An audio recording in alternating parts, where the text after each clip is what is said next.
Your Honor, calling People v. James Crumbley, case number 22-279-989-FE. Thank you, Mark Keese, on behalf of the people. Karen McDonald on behalf of the people. Good afternoon, Your Honor. Marielle Lehman on behalf of James Crumbley, who is standing to my left. Good afternoon, Mr. Crumbley. Can you hear us? Yes, I can. Thank you, Your Honor. All right. Are you ready for the jury? Yes. We are, Your Honor. All right, I will bring them in.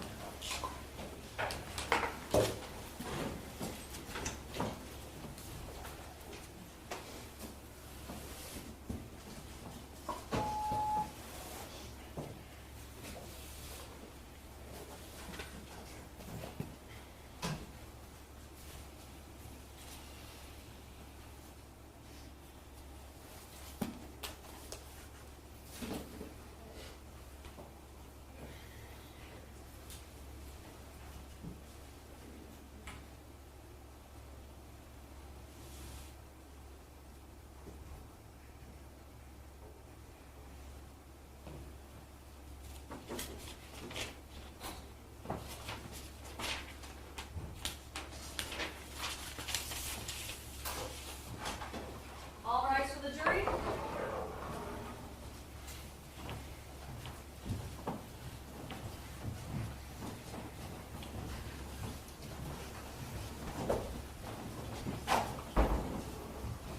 Good afternoon. You may be seated.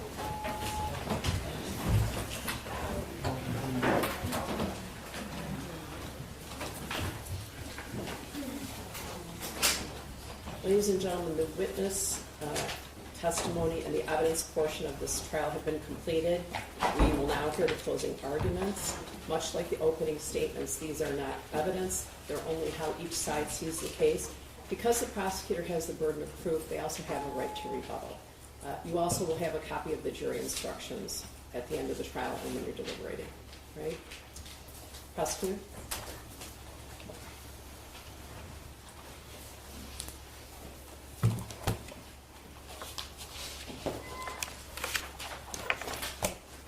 Good afternoon.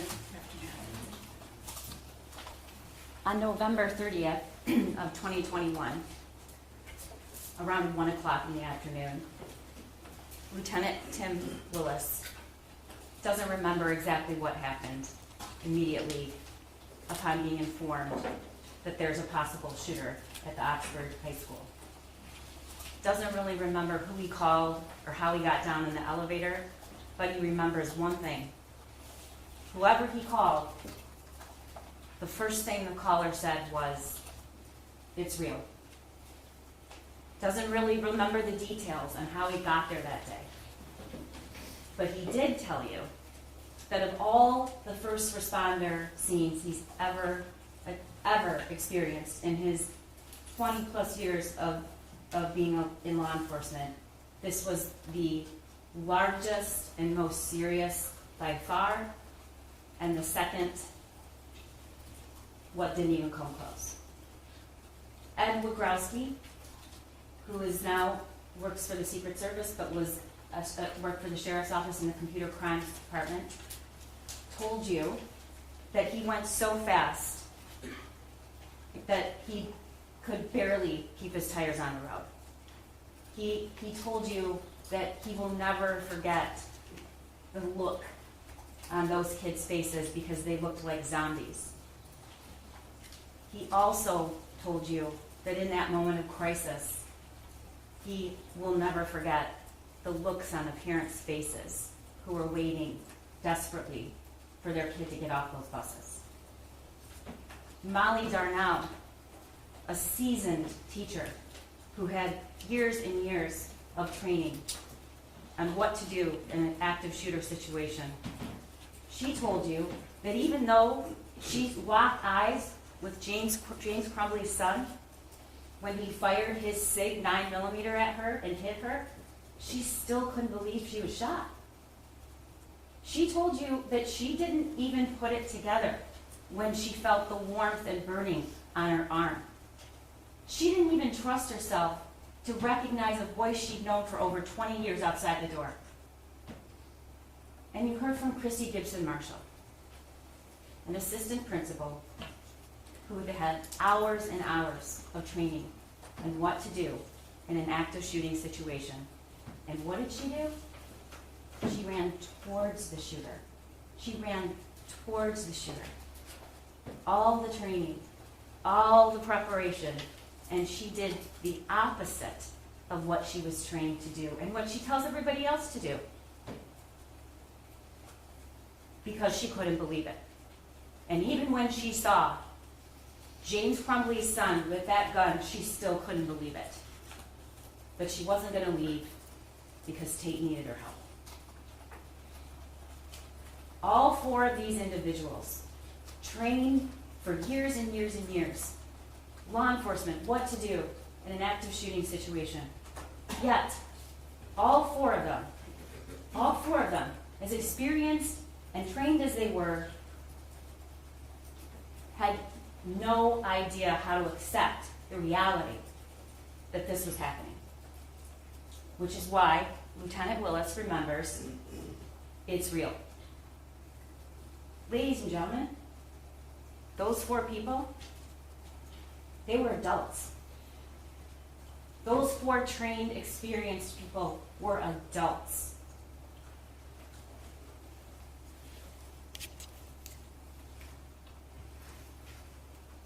These four were children. And so were the hundreds of kids in that school. What happened that day is about the deaths of these four children and what James Crumbley did and what he didn't do. The shooter has been sentenced and prosecuted and convicted. He pulled the trigger. James Crumbley is not on trial for what his son did. James Crumbley is on trial for what he did and what he didn't do. James Crumbley had a willful disregard of a known danger and it caused the death of 4 students in Oxford High School on November 30th, 2021. Hannah, Madison, Tate, and Justin.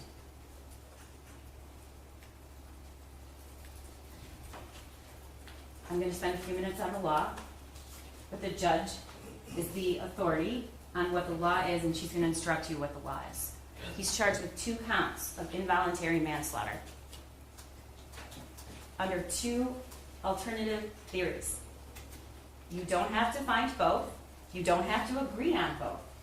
You can agree on both, but either one is the only thing you're necessary to return a verdict of guilty.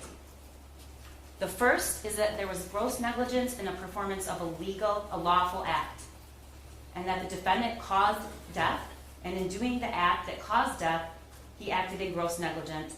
And then the second is his failure to perform a legal duty, and that he knew about the facts that gave rise to the duty, and he willfully neglected or refused to perform that duty, and he failed to perform it, and it grossly negligent to human life. And that the death of the victims were directly caused by defendant's failure to perform this duty. 4 counts of involuntary manslaughter for children who were killed. There can be more than one cause of death. James Crumbley doesn't get a pass because somebody else also caused the death of these 4 kids. And the judge will instruct you on that. It's not enough that he just made it possible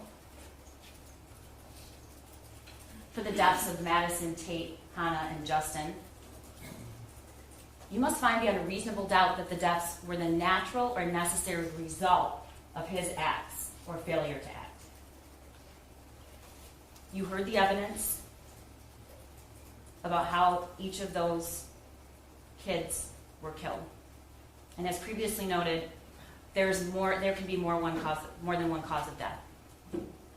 In order to find that the death of Madison, Tate, Hannah, and Justin was caused by the defendant, you must also find beyond a reasonable doubt that his son's act of shooting someone was reasonably foreseeable.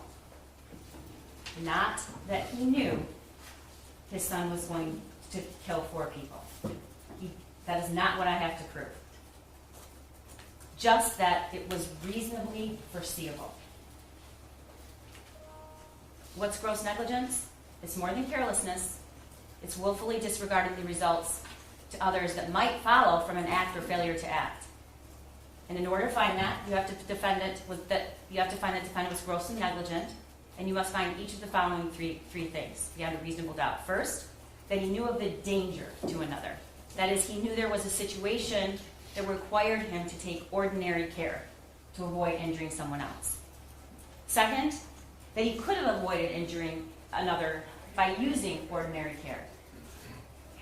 And third, that the defendant failed to use ordinary care to prevent injuring another one to a reasonable person. A reasonable person. And it must be apparent that the result was likely to be serious injury. In Michigan, a parent has a legal duty to exercise reasonable care to prevent the minor child from intentionally harming others or prevent the minor child from conducting themselves in a way that creates unreasonable risk of harm to others if the parent knows that they have the ability to control their minor child and knows of the necessity and opportunity for exercising such control. Even before we had safe storage, there was always a legal duty that existed. That newly passed law has no bearing on your legal duty that, as a parent, that you've always had. I said this before, there are two theories, two different ways to prove the same crime. If proven, one of these, both of them, are sufficient to establish the crime of involuntary manslaughter. And again, it's not necessary that you all agree on which theory has been proven, as long as you agree that the prosecutors proved at least one of those theories beyond a reasonable doubt.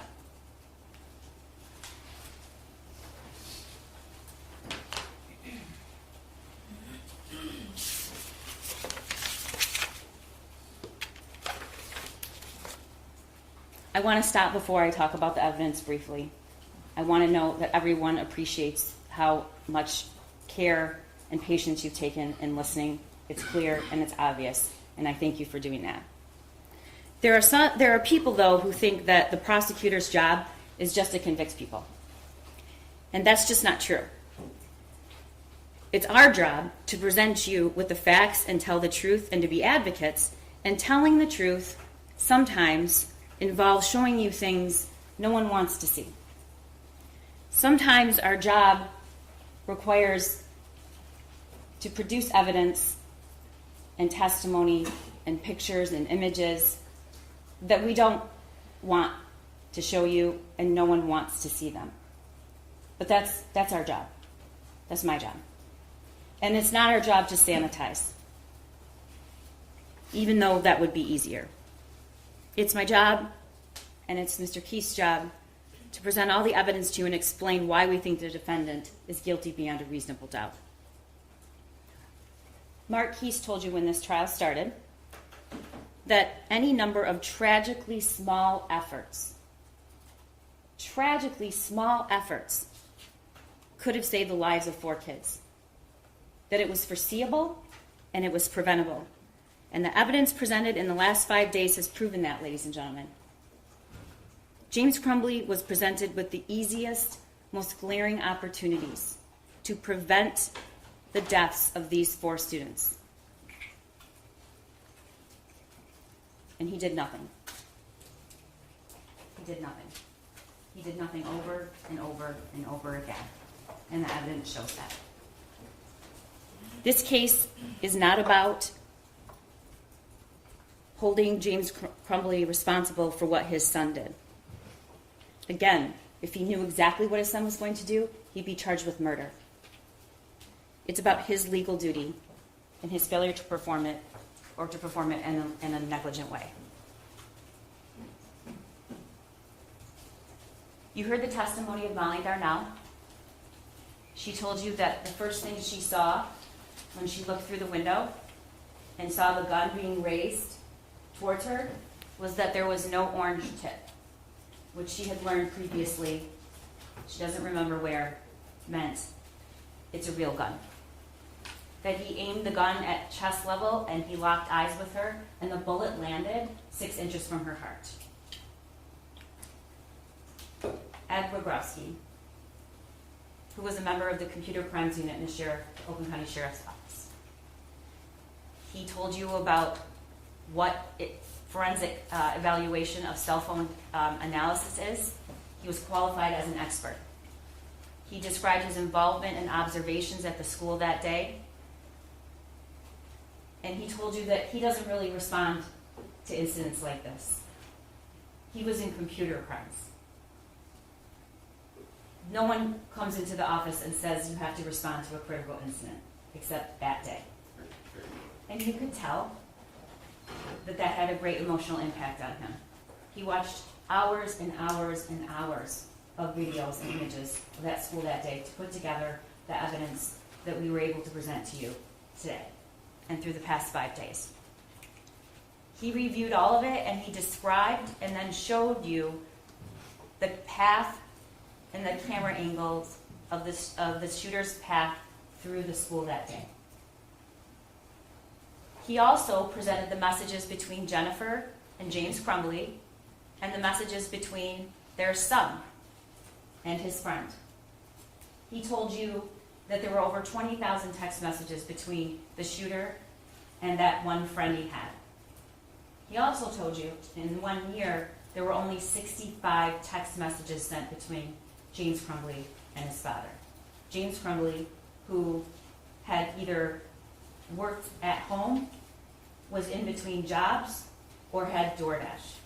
James Crumbley, who was the person he dropped his son at school every single morning.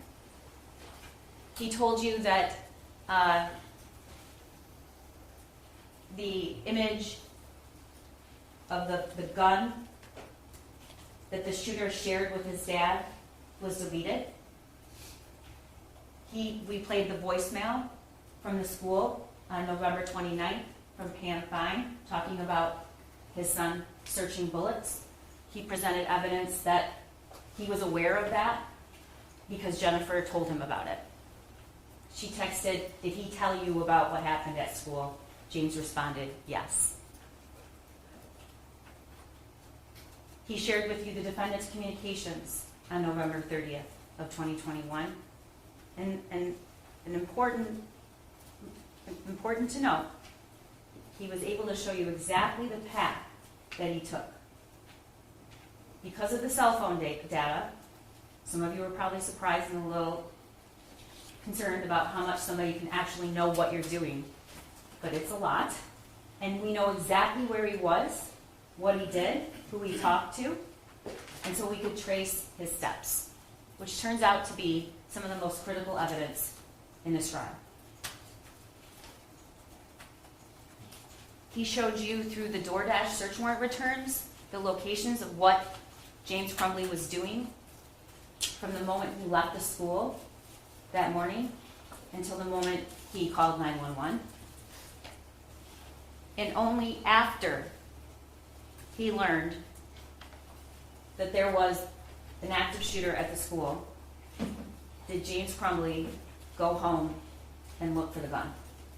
Even though from 11 o'clock to 1 o'clock, he had 4 DoorDash pickups and passed his house many times. He was within minutes, many times. And you heard the 911 call by James Crumbley about 14 minutes after he arrived home and discovered that the gun was missing. Bob could tell us, he testified, and we showed you images of the hallway in that school when he processed the scene. And you saw pictures of that. And he told you that a total of 50 fired and unfired cartridges were recovered. And that the shooter fired 32 rounds and 18 were unfired. And we know where he got those 50. You saw that. It's when he pointed them out across the counter when he's with his mom standing a little bit behind her and said, 2. And you also know that James Crumbley knew that. Because when he was at the substation and they asked about where this gun was, who owns the gun, where's the ammo, he described it as he bought 2 boxes, referring to his son. Bob Catellis told you that those are rods placed in where bullet holes have penetrated that glass. And as you can see, and you saw other images, this was somebody who knew how to use a firearm. And Special Agent Brandon told you that's immediately what he observed. Those are shots, if landing on a human being, would kill them. Cammie Batt explained in detail what her requirement is and what she did that day, and that she knew James Crumbley because in June he came in and he bought 2 more guns, one for himself, which the evidence showed, because he told Jennifer how much did your gun cost? It was $300, and then there was another gun, which was his son's, the Derringer, and you saw the Derringer. She told you that she also sold him the 9mm on the 26th, that his son was present with him. He stated he's had his eye on that gun. She told you that they sell a locking mechanism with each gun they sell, that he was provided the trigger lock statement, and that there was a cable lock with the Sig Sauer when he bought it, and it was provided to him, and the ATF pamphlet solely in existence to just warn people, once again, the dangers of firearms with minors. And she told you that regardless of what kind of mechanism they provide, they always try to provide a tool with anyone who purchases a firearm to make it safe. Sergeant Joe Bryan testified and introduced the video, the recorded statements of James in the substation. James' statements indicate he knew that his son had only one friend and that he left abruptly. He referred to the math worksheet that morning as some doodling on a paper. But that was after the shooting. Before the shooting, we know that he texted Jennifer Crumbley, WTF, when he saw it. Now he's downplaying it. It's just doodling. When asked how many rounds, he corrected Jennifer and indicated there were a box of 50 rounds that he bought his son. When asked where the gun was, James responded, it was hidden in an armoire, in the case, and the bullets were hidden in a completely different spot underneath some jeans. We're going to get to that. What James didn't say that day, no mention of any lock. No mention that the school wanted them to get their son help that day, and then when they couldn't, within 48 hours. And here's something you never hear him say. You hear him say the gun was hidden. You hear him say that there was some doodling on a paper, that he was a perfect kid. But here's what he never says. He never says, I don't know how we got it. Never said that. He never says, it was hidden. I have no idea. I can't imagine how he got a hold of this gun. Never mentions that. 4 kids just died. Your son's in custody because he committed a school shooting, and not once do you say, how did he get the gun? And you know why he didn't say it? He didn't say it because he already knew. He knew his son had access to the gun. Christy Gibson Marshall, as we just talked about, heard gunshots, saw kids running in a way that wasn't normal, went towards the shooting, identified and spoke to James Crumbley's son, and you saw that video, how she just stood there. Sean Hopkins. Sean Hopkins was a counselor. He testified that the shooter was looking up bullets the day before. He was aware of that. That morning he was told he was watching violent videos. And he told you that even in a 20-minute period of time, he was concerned enough to call parents and ask them to come to school right then. He told you that he said he needed help right away. He wanted them to get him some help right away. He told you that he was very concerned about the images, but his main concern was for the safety of the shooter. He told you he didn't want him to be left alone. And he said in that meeting, he never received relevant information from mom and dad. It was short. It was a very, very small period of time for a meeting that takes place when you have to come from your work. James was at the barn at the time. Go to your son's school. They were in and out of there in a very short period of time. He testified, they said that just couldn't happen today. They had to work. Now, you've heard the testimony. You know what James Crumbley was doing as employment during that time. And defense counsel and I agree. That is a worthy endeavor, being employed regardless of how you choose to do it. But what's important to note is that DoorDash is not something that you can create your own hours. You can work when you want. It's not compulsory. You can work on the weekends. You can work anytime.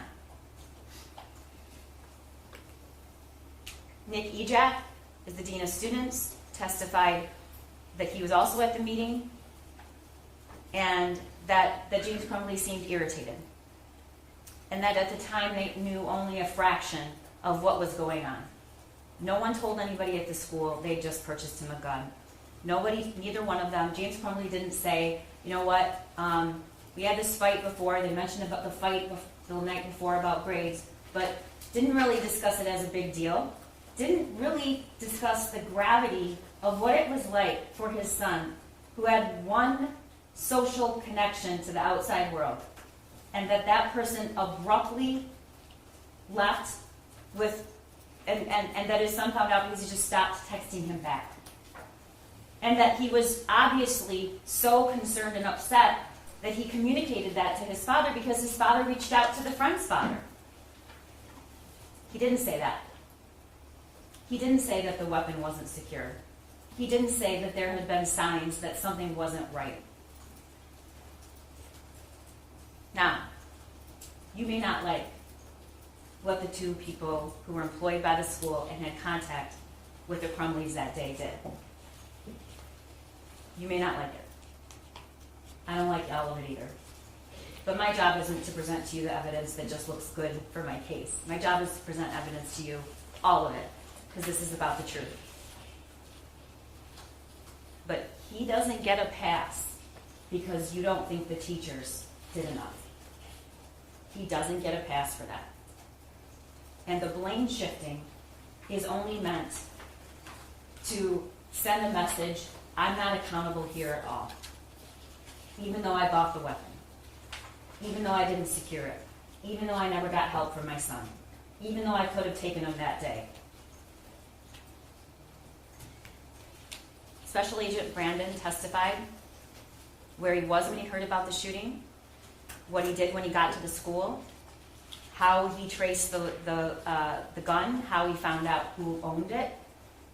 He watched the surveillance. He noticed a couple things that were really concerning to him. One, it was somebody that was proficient with a firearm. He did what's called a combat load, which is unusual. The way his stance was, the shot he took that killed Tate. This wasn't somebody that wasn't experienced with a firearm. And logically, he wanted to know where this person was taught how to handle that weapon, where that minor was taught, that 15-year-old. And he discovered that. He testified that the cable lock that was seen in pictures was sold with the SIG, and it was the cable lock that was seen in the photos. And then he testified that they found that cable lock shoved in another gun box in the kitchen in a cabinet behind a door.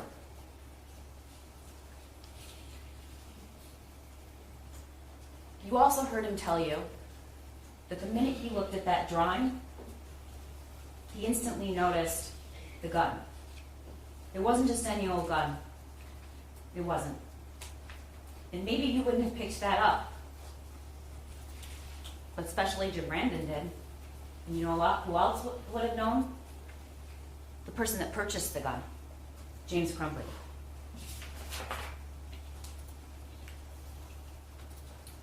Detective Stoyak talked to you about the search. You saw pictures of the search and the house. You saw where the gun box and the ammo box were when they searched the house. It was on their bed. You also saw a map and learned a pretty small house.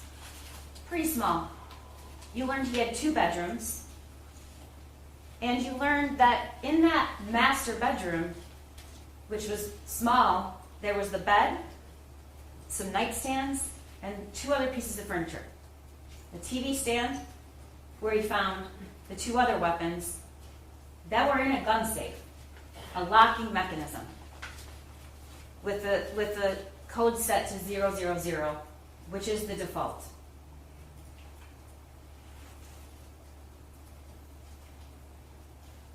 Detective Stoyak and told you what others did.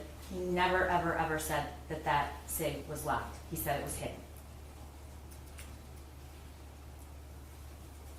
David Hendrick is in charge of the fugitive apprehension team.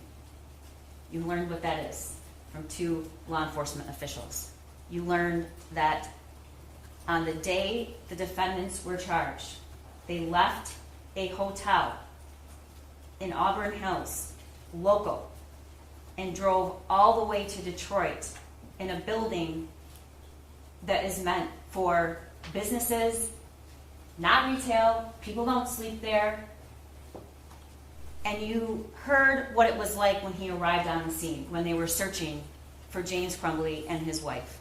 You heard through the body cam of the Detroit officer, and you heard from Officer Hendrick, and you heard from Luke Kirtley that it was extremely loud. There were dozens and dozens and dozens of law enforcement, and most of them SWAT. Luke Kirtley told you about how James Crumbley was discovered that night. And the only reason he knew it is because it was all over social media with the description, the license plate, and picture of James Crumbley and Jennifer Crumbley. Why? Because they were charged. And even before they were charged, there was a lot of speculation about them being charged. Luke told you about what that building looks like, what it's for, who's normally there at night, not many people, that he shares a wall with that studio that they were found in, that mattress they pulled in was out in the hallway. He again told you how loud, and that it would have been impossible if he was in his unit not to hear that.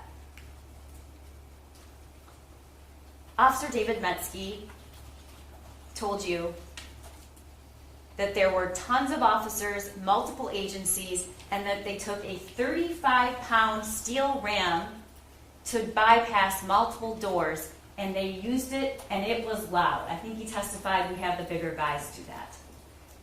We saw through his body-worn camera the arrest of James Crumbley, who was laying on the mattress and seemed to be wanting to create the impression that he was sleeping.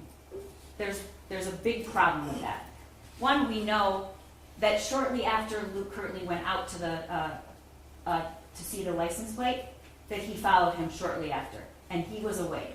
And shortly after that, dozens and dozens and dozens of law enforcement show up on the scene. It's a first floor unit. The windows face that parking lot. Lights and sirens, media were there, yet he's lying on a bed as if he's sleeping. William Creer told you what they discovered. They had bought and purchased, they had purchased items with them, socks, new socks. They had clothing, they had food, there was a whiskey bottle in the trash can, there was ice. But here's the thing that was the most compelling about his testimony. The bag with the 4 phones that were turned off and $6,000 of cash was stored on the other side of the room from the backpack in a lid in a plastic bin with a lid on it. That is strong circumstantial evidence, which is used in this country every day to convict people, that was placed there in hopes that no one was going to find it. $6,000 cash, 4 cell phones turned off, which is odd if you're really trying to get up in the morning and go somewhere, and the alarm was set on one of those phones, but they were off. But what did Ed Wagrowski tell you? He told you that you can't track a phone if it's off. You can't track it. You all learned, if you've learned nothing else, turn your phone off if you don't want to be tracked, because there's all sorts of ways. Lieutenant Willis testified. He showed you the bank records showing what they did when they found out that their son was charged and when there was talk of them being charged. He talked to you about the scene at Oxford High School.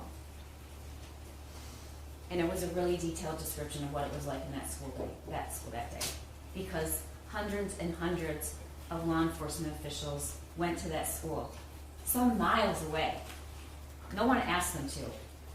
They just drove there from all different parts.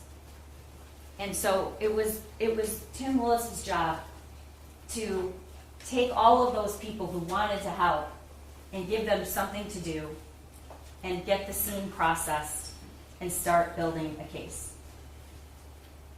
And answering questions, which is really what an investigation is about, way before you get to a prosecutor. Because sometimes you never get to the prosecutor. Your job is to go where the evidence leads you. And there were things about this case from the very beginning that just seemed like questions that needed to be answered. And one of them was, that gun was purchased 4 days earlier by James Crumbley, who was the same person who was at the school that day. This is information they're learning immediately. They do a search warrant for the house and for phones, and they find out a lot of information. You saw the video of the shooting. There's a reason we tell the media they have to turn their cameras off. We don't want those images out there. We don't want them to be on the internet. We don't want to encourage another school shooter. And we don't take any pleasure in showing it to you. But it's our job to know the truth and look at it and not look away. He told you how each of those kids died.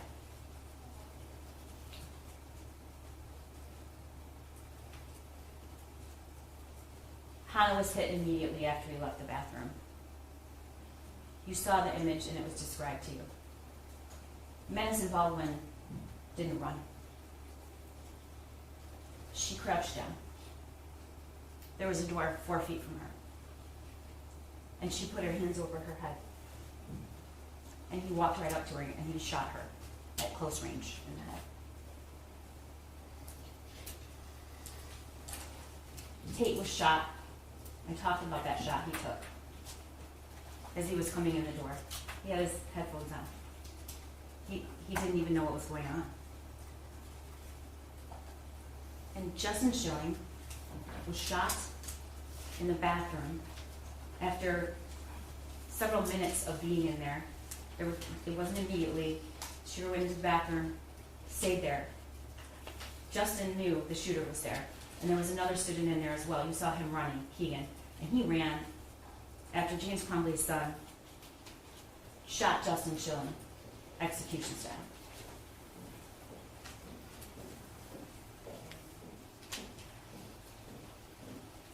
Defendant's son had access to and the use of this gun. It was preventable and it was foreseeable.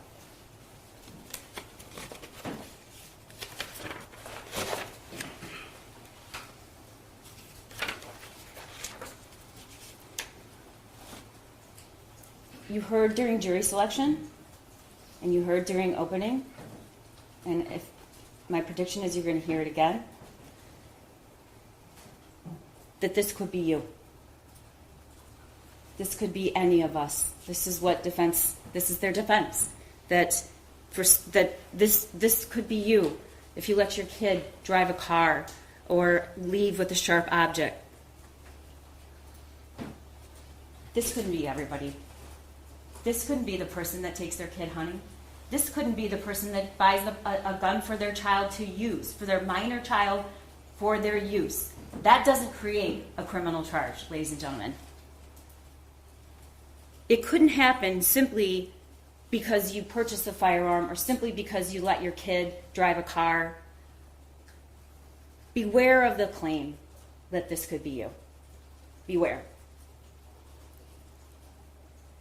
It is not the case that finding James Crumbley guilty of gross negligence would result in a criminal charge for every parent who doesn't know what their child is doing at all times. And it is not the case that he was faced with the same normal challenges as parents that we all go through and suddenly found himself in a courtroom being charged with involuntary manslaughter. It is just not the case, and the evidence shows it.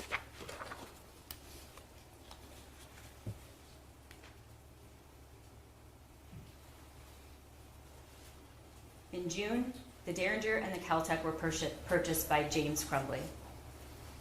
We know that Caltech was left out, unsecured, with ammo. Why do we know that? You saw that picture and video and the one he sent to his friend, and you saw the text that accompanied. But before we get to that, this is an image from the video that you saw. It was 12:30 at night.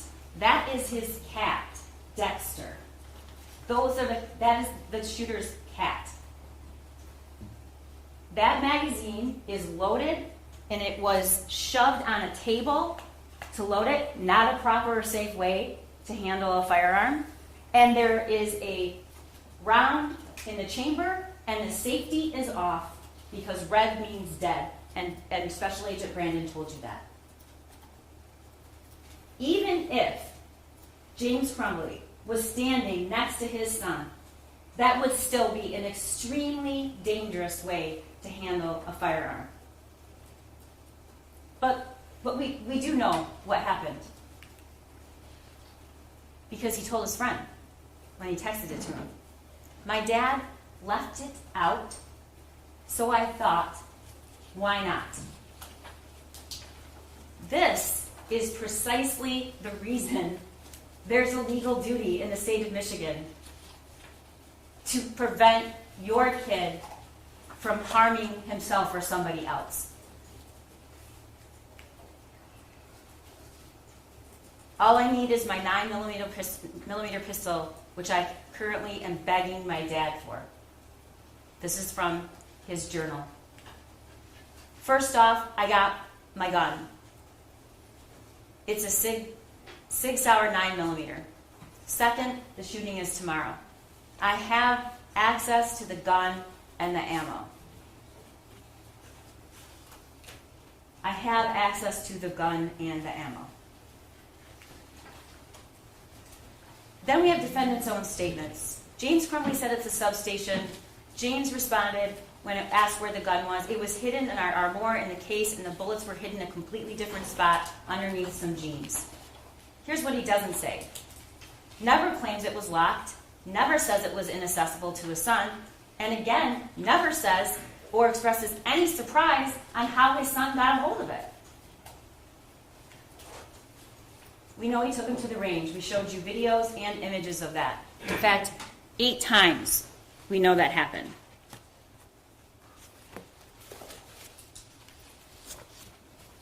We know that throughout June, July, August, September, October, by November, when he begged his dad for the 9mm, and he actually did buy it for him, Now he's at the point where he can instruct other people. It's James Crumbley's son that knows more about guns and when he takes his mom to the range. And how did he learn? James Crumbley taught him. He didn't take himself to the range with his dad. This is the shooter 2 days, 1 day after the gun was purchased for him. He's packing it up. What don't you see? The cable lock. It's not even in a case anymore. And there it is. That's the cable lock that was provided that day with the pamphlet and with the gun. Just the day before. It's already out of the case.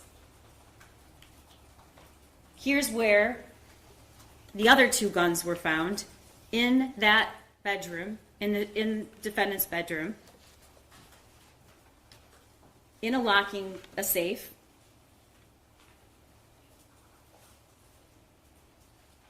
In the TV stand.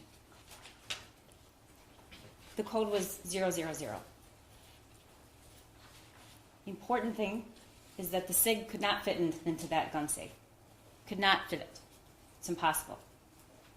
But the other important thing is you're hearing a claim that James Crumbley didn't think that he had to lock his weapon up. Okay. It's not about whether you locked the weapon. It's about whether you made it secure.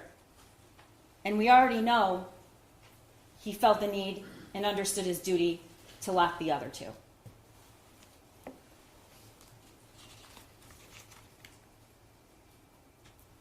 Special Agent Brandon read to you the lines if he had opened it up, if he had read it, if he had believed it, those deaths could have been prevented. If he had just read it and just did the simplest of things. This is the crime scene. There were 32 shots fired that day by James Crumbley's son. How do we know this was foreseeable? The shooter says in his journal, "I have zero help for my mental problems, and it's causing me to shoot up the fucking school." You heard a lot during jury selection and opening about kids exaggerate to their friends. This is his journal. He's not sending it to a friend. He's expressing his state, which was desperate because he needed help. I want help, but my parents don't listen to me, so I can't get any help. My parents won't listen to me about help or a therapist. I can't even say with a straight face or even find a way to explain the rationale behind a 15-year-old that desperate writing that in a journal because he was exaggerating or lying. We have the text between James Crumbley's son and his friend about exactly what he wrote about in the journal. He hears people talking to someone in the distance. I actually asked my dad to take me to the doctor yesterday, but he just gave me some pills and told me to suck it up. Again, teenagers exaggerating to make themselves look better, to impress. None of these text messages to his friend make him look better. None of them make him look impressive. They just make him look desperate and sad and wanting help. I'm having bad insomnia and paranoia. I need help. I was thinking I could call 911 so I could go to the hospital. This was in April. But then my parents would be really pissed. I'm going to ask my parents to go to the doctors tomorrow or Tuesday again. But this time I'm going to tell them about the voices. And then on April 5th, like I am mentally and physically dying. What did James Crumbley know? He knew the family dog had died. A grandmother had just died. His son's only friend, the one person he had any social contact with, abruptly leaving. Can't even text him. Knew his son was completely isolated. Knew he had looked up bullets the day before. Knew he was upset the night before. Knew he had been watching videos that morning, violent videos. And then he sees that drawing. He sees that drawing that morning when he goes to the school, and what does it say? It says, "Help me." How many times does this kid have to say it? He says it in his journal. He says it to his friend, and what is he saying? I asked my parents. I asked my dad. And then if that isn't enough, he writes the words, "Help me," on a piece of paper. And his parents, James Crumbley, is called to the school to see it. And what does he say? He says, "We got to go to work." He describes his son as a perfect kid, never gets in trouble. Well, you know, if you have a perfect kid that never gets in trouble, being called to the school abruptly that day and asked to come and saying your kid needs help is about 100 out of a 10 in terms of how troubling it is for a parent, if it's that unusual. He knows his son is proficient with guns because 4 days earlier he purchased that weapon for him. This is James Crumbley's son on the morning of the shooting, November 30th, being dropped off, like every day, by James Crumbley. And here's the worksheet. The thoughts won't stop. Help me. You have a picture of someone bleeding with bullet holes. You have a picture of the exact gun. It says blood everywhere. My life is useless. The world is dead.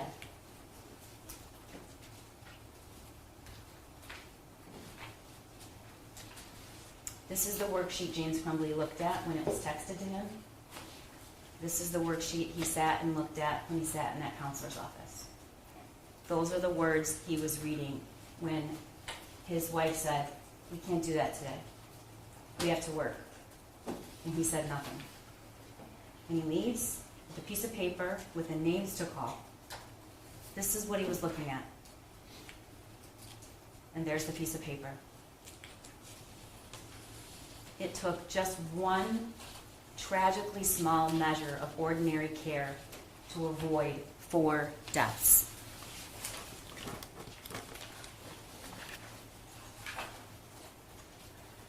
James Crumbley failed to use ordinary care, which could have prevented the death of these 4 kids. Didn't stop at home to check to see where that gun was.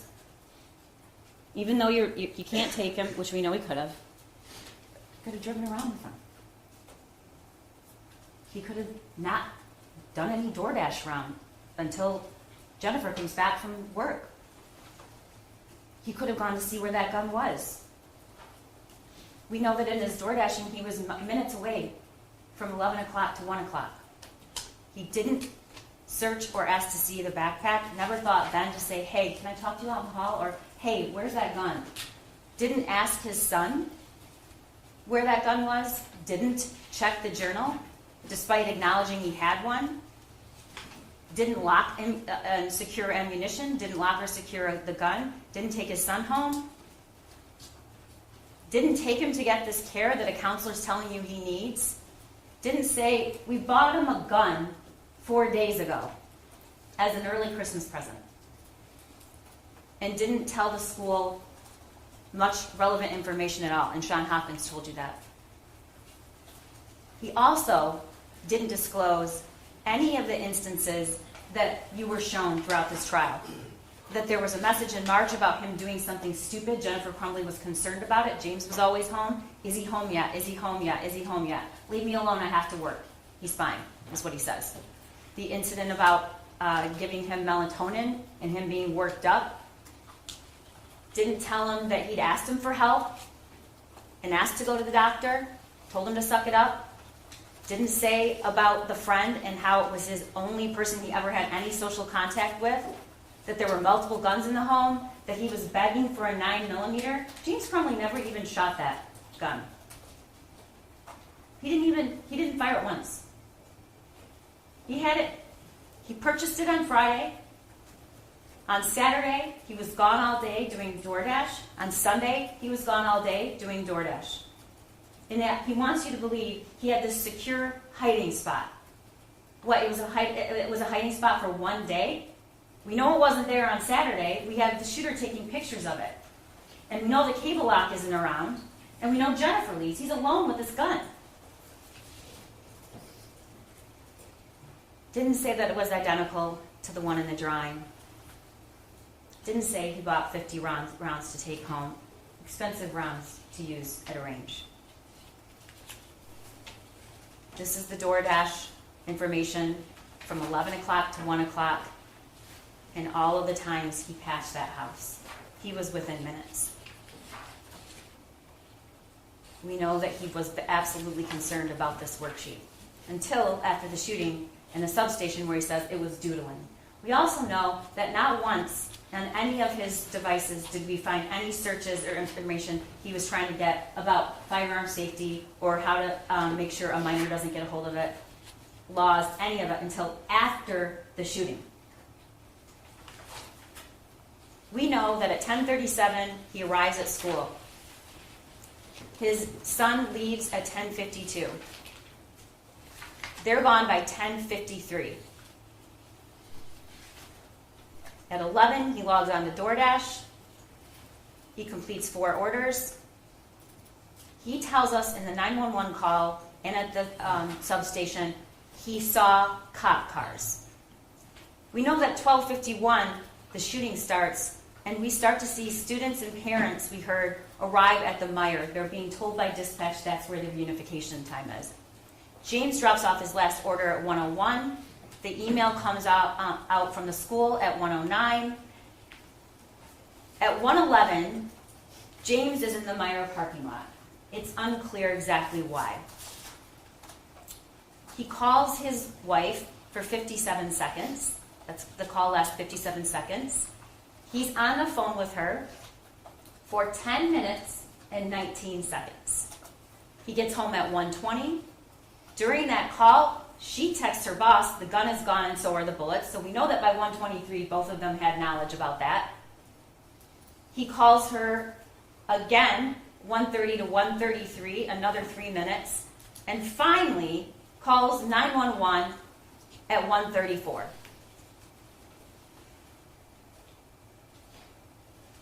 There were 1,800 students in Oxford High School. There was one parent who suspected their son was the school shooter. And it was James Crumbley. You know what that's called? It's called foreseeability. That's what that's called.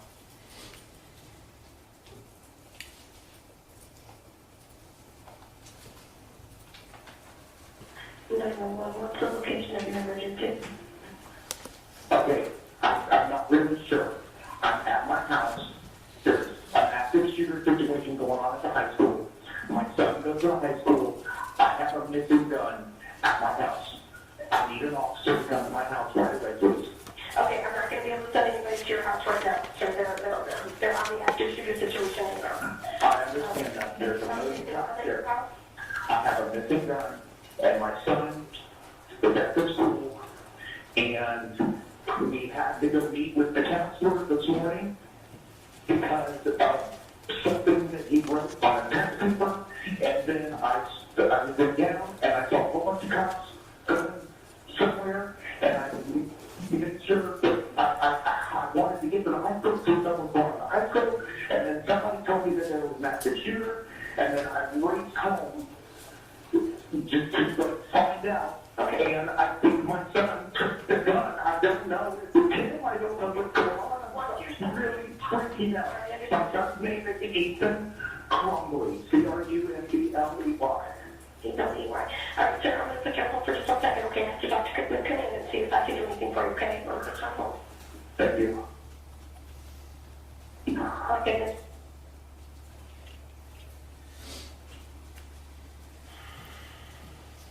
You just heard this. I have a missing gun. My son is at the school, and we had to go meet with the counselor this morning because of something that he wrote on a test paper. And then I saw cops going somewhere. I wanted to go to the school, see what was going on. I heard about the active shooter, and I raced home just to find out. we don't have to discover or argue about whether or not he was put on notice that something was really, really wrong. He says it. He says it. He calls and he says, because of this meeting at the school, and because I have a gun, I went home to look for it when he heard about the shooting. So the question of whether or not that did concern him, it's not a question. We know it concerned him because he said it. And then at the substation, and this is what he says, and somebody said there was an active shooter, I immediately freaked out because the situation. And after I saw all the cops, after I found it was an active shooter that went on this morning, and after what went on this morning, what's he talking about? He's talking about the meeting and the words on the paper. It says, help me, blood everywhere, with a picture of the gun he bought him. So I raced home and I found the gun missing. We went into detail about what James Crumbley and his wife did after they thought they might be charged with a crime. And the evidence clearly shows what they didn't do. They did not turn themselves in. They did not make sure that they were in the area. They withdrew $6,000 and they went to Detroit and turned the car around so the license plate is not facing, and didn't go out and buy that stuff themselves. They sent somebody else. And lastly, defendant conflicts his own statements. At the substation, the drawing was doodling. When he receives it from his wife, he's concerned, my God, WTF. He says at the substation, I immediately raced home and found the gun, and that's when I called you. I called you guys right away. It was 14 minutes after he got home. You think your kid has this gun, you know he does. You know he's really upset, you know the words he wrote, you suspect he's the shooter, and you wait 14 minutes to call 911? He doesn't know when the shooting started or when it ended. I think he owed something to the parents and the kids in that school to at least try, once he did figure out that the gun was gone, which any reasonable person would have known. But why lie and say you call right away? You called after a 10-minute conversation with your wife. At the substation, he's a perfect kid, doesn't get into trouble, yet he was looking up bullets, and yet they were called to the school, and the drawing, he doesn't say that, or what the drawing was really about. It's a downplaying situation, and then he says the gun was hidden. And again, never once, I don't know how he got it. Never once says that.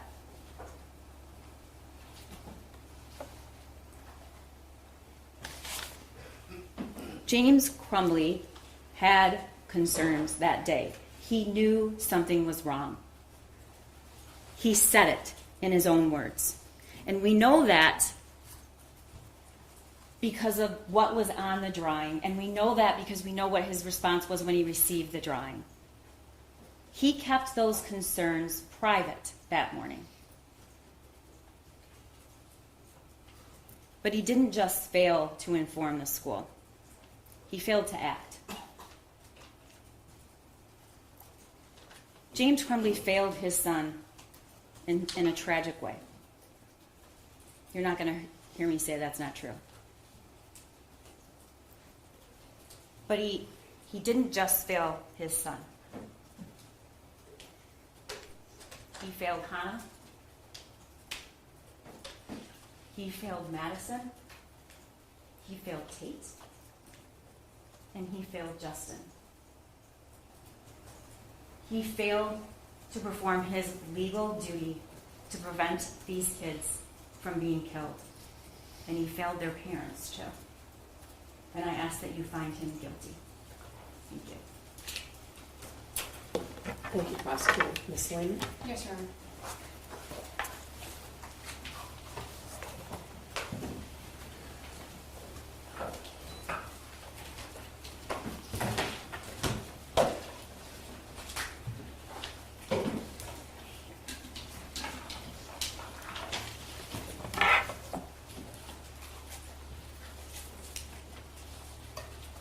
There were a variety of emotions following the shooting on November 30th of 2021 at Oxford High School. Terror, anger, and devastation. There's an epidemic of mass shootings in our country. School shootings in particular have devastated our communities. There have been social and political groups formed to address these issues, but so far they've been unable to do so. However, on December 3rd of 2021, the parents of a school shooter were charged with involuntary manslaughter for the first time. When we started this trial, I said that the events of November 30th of 2021 undeniably changed people's lives in ways that most of us will never understand. We know that 4 children were killed, multiple families were devastated, and communities were terrorized. And ladies and gentlemen, James Crumbley and I do not dispute any of that. We heard from people who were at Oxford High School on November 30th of 2021. We not only heard what they had to say, we saw the impact that day had on them. Multiple people told you what that day was like. They told you what they felt, they told you what they saw, and they told you what they experienced.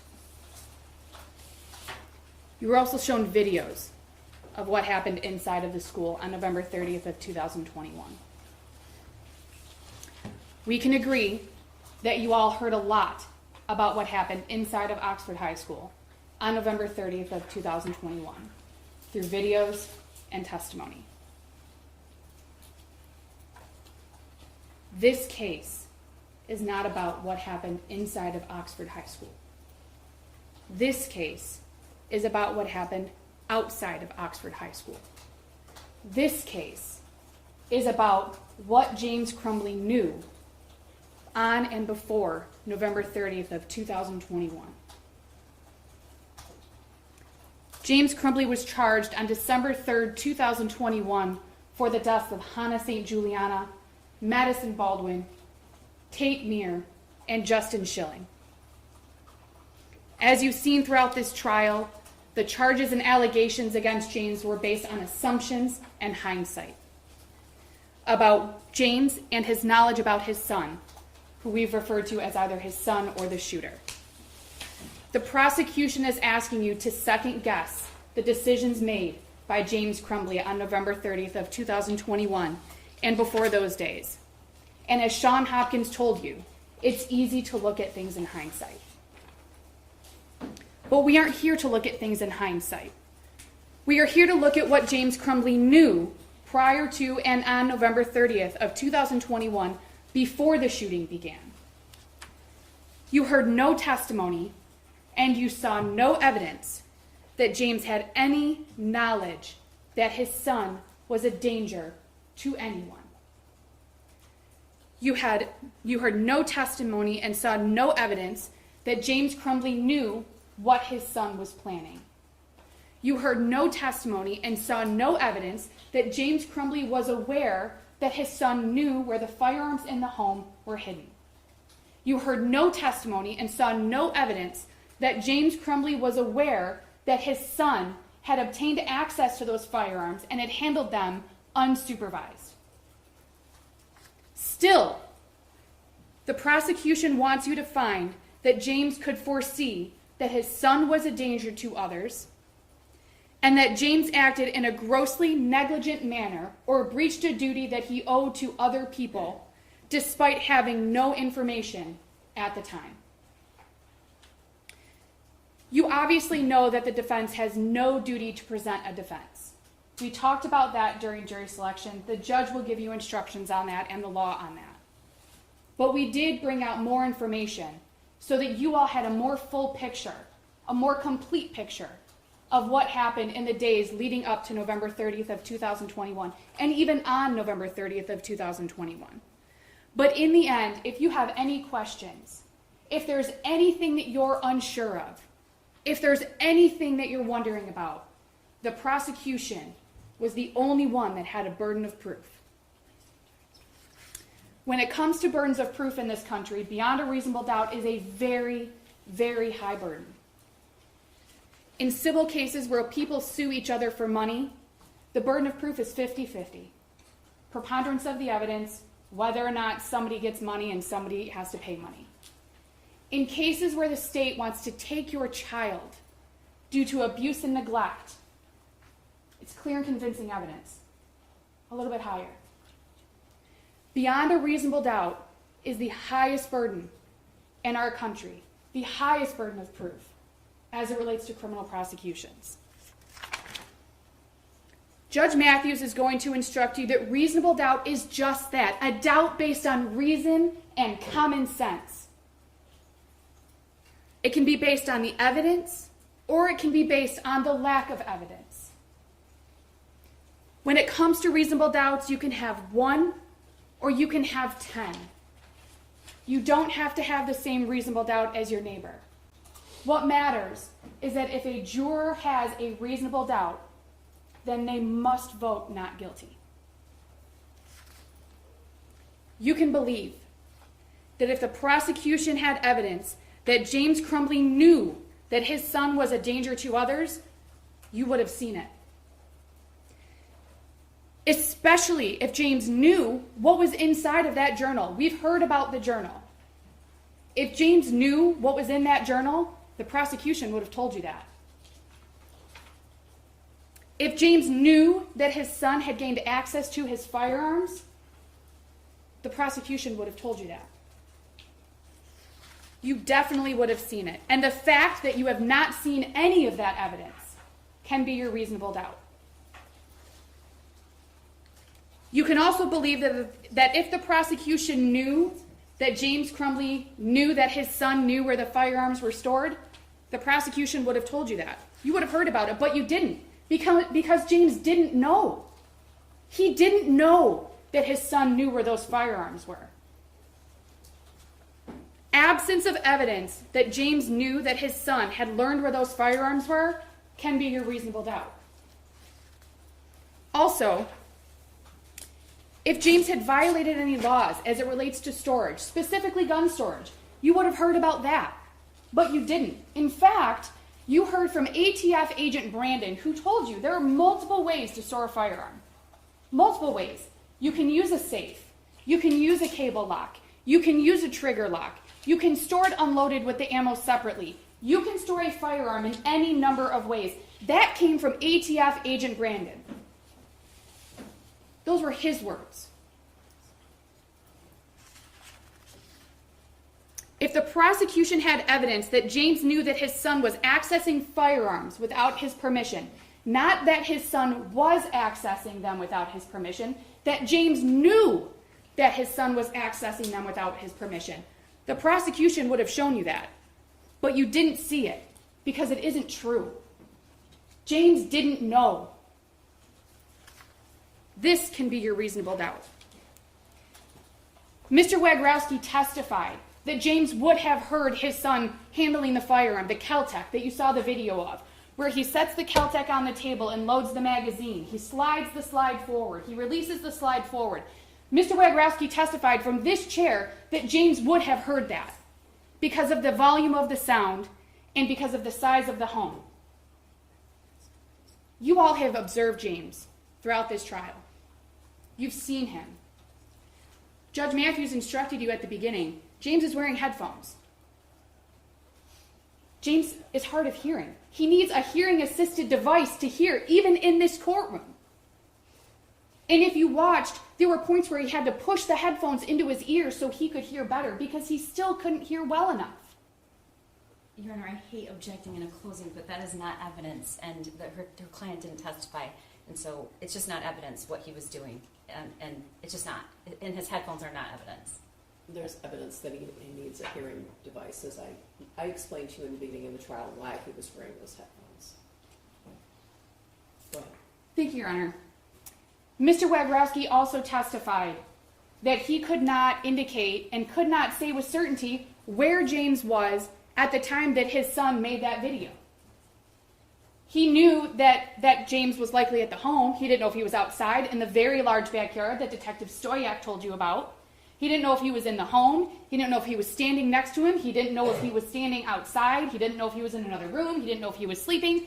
Mr. Wagrowski couldn't tell you what was going on, other than James Crumbley's son handling that firearm. Was it unsupervised? We don't know. Was it supervised? We don't know. We don't know. So any statement by Mr. Wagrowski that James had to have heard that is an assumption. It's not based on fact, and it's not based on evidence. If the prosecution had evidence that James was concerned about his son's mental stability, or if his son had asked him for mental health treatment and it was denied by James, you would have seen that.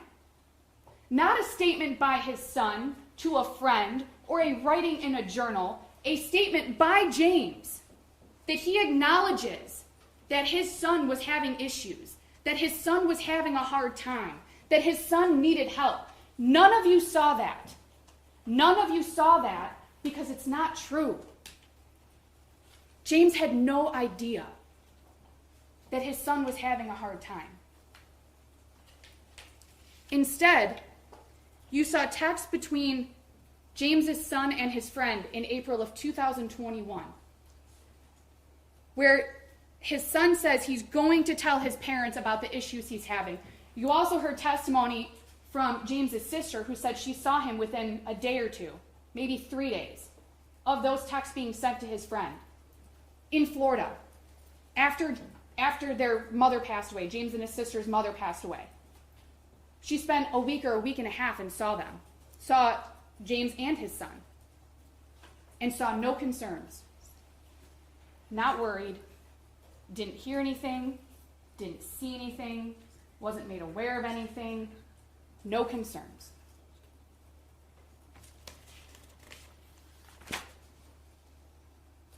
You heard that on November 30th of 2021, James drove his son to school. You saw the video of James dropping his son off. You heard that later when James went to the school with his wife to meet with his son and the school counselor, Sean Hopkins, and the dean of students, Nick Ejak, that James had told them, or that James had had a conversation, that he had talked to his son that morning, told his son he loved him. We just want you to do your schoolwork. We want you to do your best. There was never a conversation about, Dad, I'm having a really hard time. Dad, I really need some help. In fact, there were no concerns expressed whatsoever. James had no knowledge that there was an issue.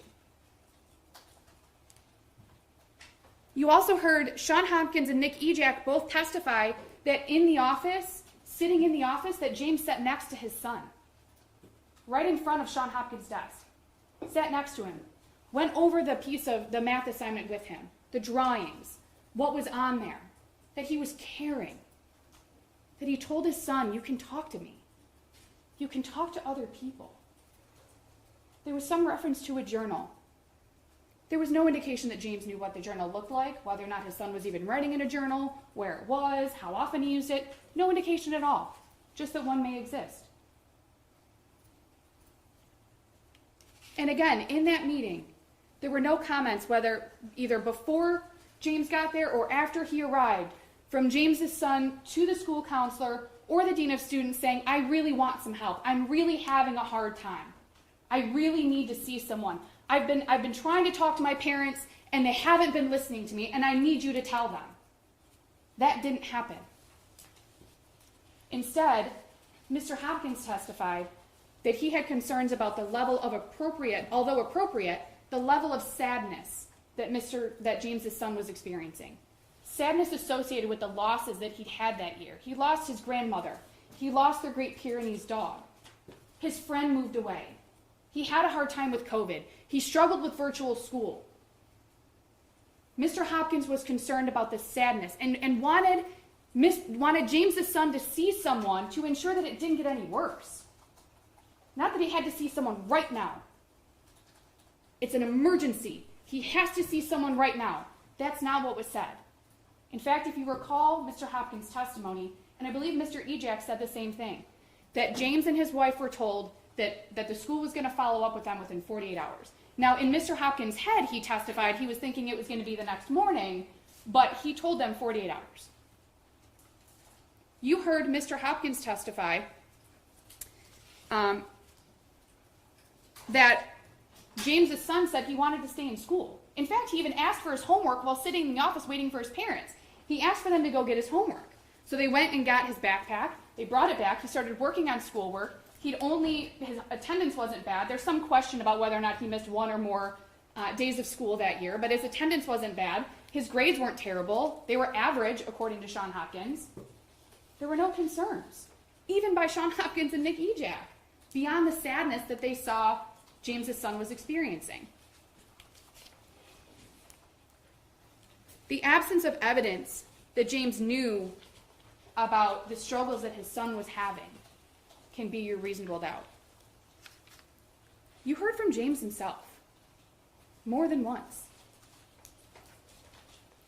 You heard him tell the police that there weren't any issues with his son. Within an hour of the shooting at Oxford High School, James was at the police station with his wife, interviewing with law enforcement, talking to them, saying, my son was a great kid. I think he used the word perfect. That his grades were mediocre, again, although Sean Hopkins said they were average. But that he'd never had any disciplinary issues. Sean Hopkins and Nick Ejak confirmed that. They had no disciplinary history with James's son. And even if you have a question about how great of a kid James thought his son was, Christy Gibson Marshall said the same thing to you. We'll talk a little bit more about that. But Christy Gibson Marshall also said that James's son was a good kid. Christy said that her testimony was that she was standing in the hallway. She had spotted the shooter coming down the hall with a firearm, with a gun in his hand. She saw that there was an injured student in the hallway. She walked up to the student, was standing next to it. You saw the video. She's standing next to the student who's injured on the floor. The shooter gets closer, and she realizes that it's James's son. And her first thought was that it couldn't be right. With a gun in his hand and an injured student in front of her, smelling cap gun, she didn't think that was right. Even in those moments. Going back to Sean Hopkins and Nick Ejak, two people who met with and talked to James's son on November 30th of 2021, at one point for over an hour without James and his wife there. They talked about a variety of topics. This was 2 hours before the shooting began. They said that based on the explanations that they were given about the drawings on the math assignment, that they weren't concerned. Kids draw violent things. Kids draw guns and bullets. That the confirmation combined with the confirmation from James and his wife about what was going on in their son's life, in combination with the explanations that they were given by James and his wife's son, that they weren't concerned. There was an explanation about interest in video game design. They looked a little bit about video game design. Sean Hopkins and Nick Ejak weren't concerned on November 30th of 2021, 2 hours before the shooting started. Both Sean Hopkins and Nick Ejak told you that guns are not uncommon in homes in Oxford. It's a hunting community. That it's not uncommon for students to handle guns in their homes or to go to the shooting range. That they knew that James's son had gone to the shooting range the weekend before with his mom and that he had access to a firearm. They didn't ask any more about this, about access to a firearm or having a firearm in the home, because they weren't concerned that James's son was a danger to anyone. They weren't concerned. Sean Hopkins and Nick Ejak testified that they had concerns related to the effects of the losses that James's son had experienced in that year. There was testimony that James's son's level of sadness was appropriate given various factors, but that it wasn't concerning. They just wanted to address it to ensure it didn't get any worse, because they'd seen sadness get worse and have issues with other students, according to Sean Hopkins' testimony. We talked about Sean Hopkins and what he said about wanting James's son to see someone within 48 hours. You also heard testimony from Sean Hopkins and Nick Ejak that they didn't believe that, or they believed that James and his wife were going to get their son help. That they had no reason to believe that they weren't going to. And if they did, they would have done things differently. If they had concerns that it had to happen right now, they would have done things differently. But they didn't. Sean Hopkins and Nick Ejak testified that they didn't ask if there were guns in the home. They didn't ask because they weren't concerned that James's son was a danger to anyone. Despite the information and the concerns that they had, they made decisions with the information that they had at the time and based on their education and training, which we can all probably agree a school counselor and a dean of students has more education and training than the average parent. And even with all of that and the experience with teenagers and what they had in front of him, they still didn't believe that there was a reason to be concerned that James's son was a danger to anyone. In fact, they didn't even feel that he was in immediate danger to himself, because if they had, they testified they would have done things differently. James worked. You heard the testimony. He left the school at approximately 10:57, and if you want, you can go back through the exhibits, and logged on to the app for DoorDash and started working within 3 minutes.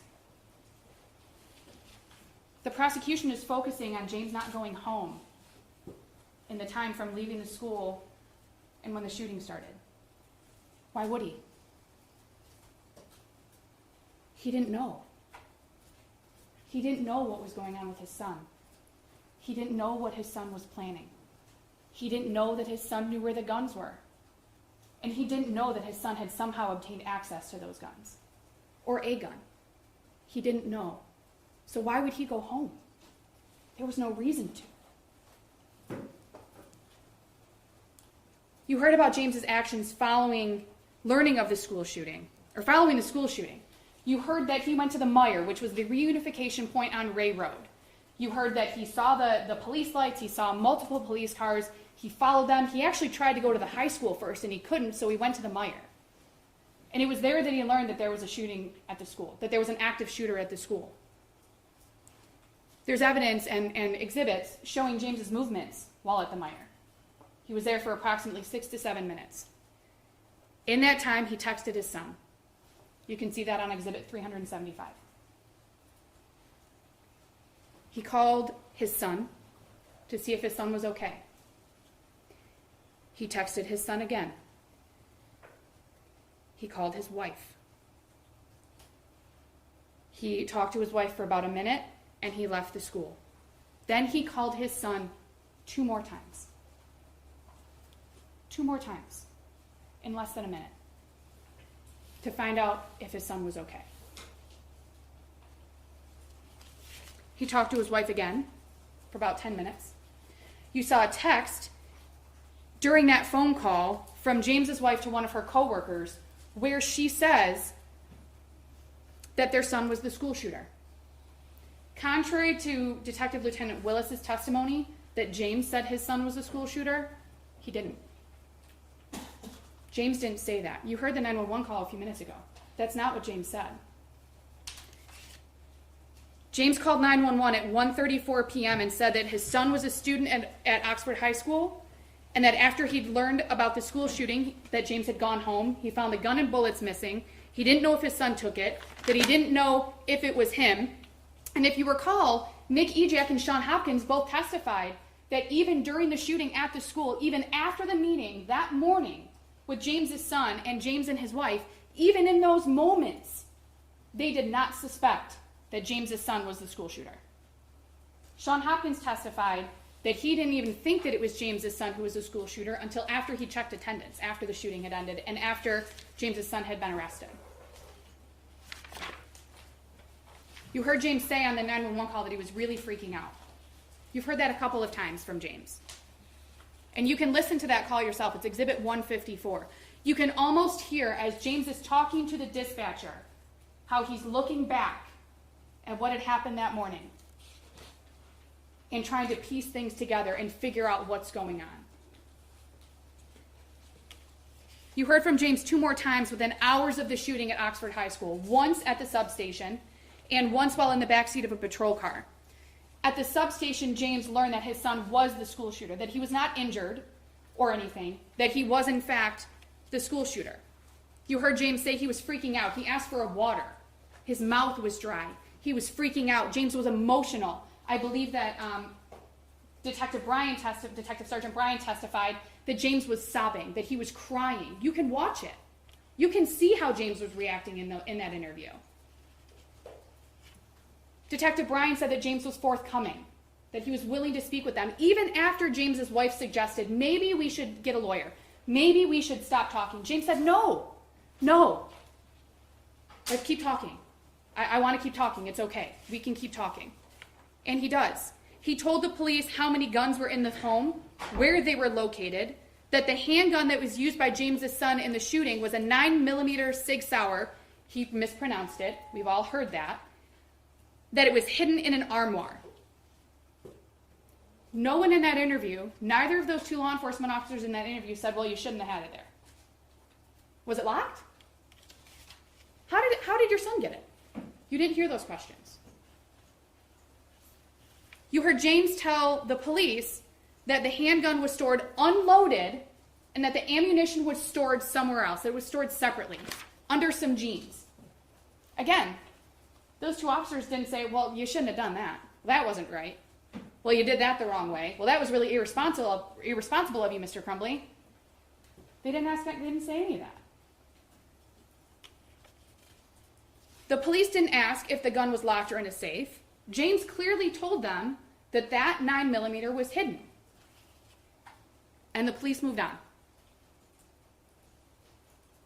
James talked about what a great kid his son was, about his mediocre grades, but overall he didn't get in any trouble. You watched as James saw his son for the first time after that school shooting. It was a very brief encounter. And you saw as James was leaving that he repeatedly told his son he loved him. Ladies and gentlemen, you can watch that for yourself. It is Exhibit 301. He repeatedly told his son he loved him. And then after, as he walks back into the first interview room, you can hear him audibly crying, sobbing at what was going on. And what does he say? He asks the police if he can find out where his son is going to be. And they say, yes, the court will tell you.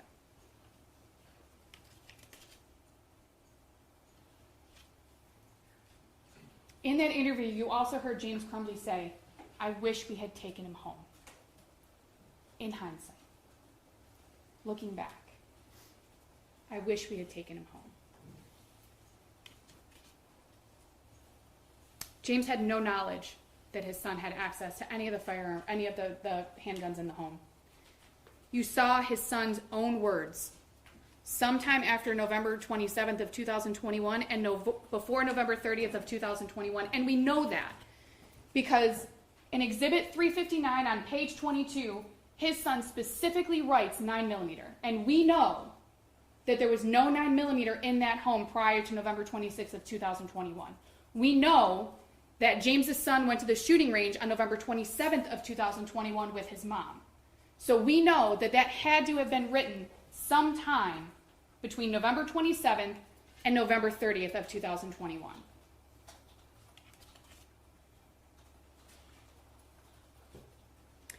We talked quite a bit about this during jury selection. Most, if not all of you, agreed that there's a difference between having access and giving access. We talked about car examples. We talked about the responsibility in different scenarios, a parent's responsibility in different scenarios. This case is like the first car scenario, where the child takes the car without the parents knowing, takes it out and something happens.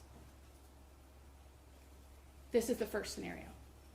This isn't the second scenario, where the parents might have suspected that their child might do something.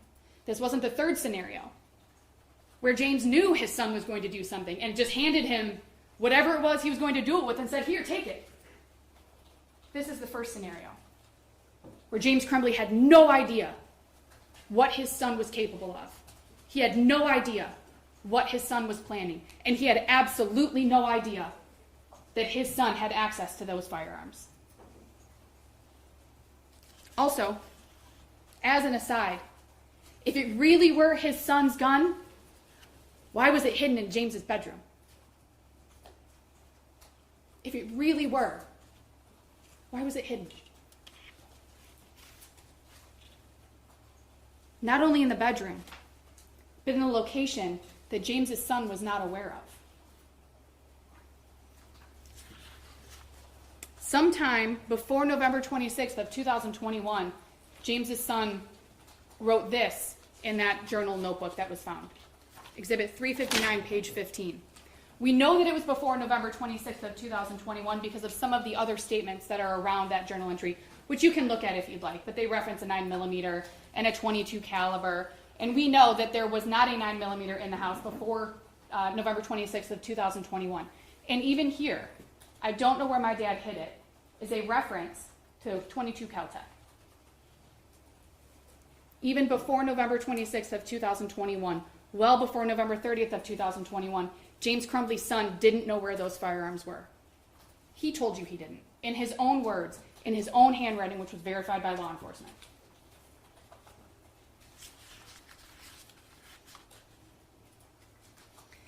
There's no evidence that James Crumbley had reason to believe his son would hurt anybody. I went over this a few minutes ago. Christy Gibson Marshall's testimony was that she had known James Crumbley and his son since approximately 4th grade. She told a story about James emailing her and asking about getting his son's report card or grades or something along those lines, and she responded and said, "Give him a hug for me." She testified about everything she saw, heard, and felt on November 30th of 2021. And as I said, she talked about seeing the shooter walking toward her with a gun in their hand. That as the shooter got closer, she recognized that it was James's son. And in those moments, she thought to herself, this can't be right. He's always been such a sweet kid. She was in such disbelief that was his son that she even tried to talk to him. As he's walking through the school with a firearm in his hand, she is trying to talk to him because she just can't believe that James's son was the shooter. And it was when he wouldn't respond that she realized it must be him.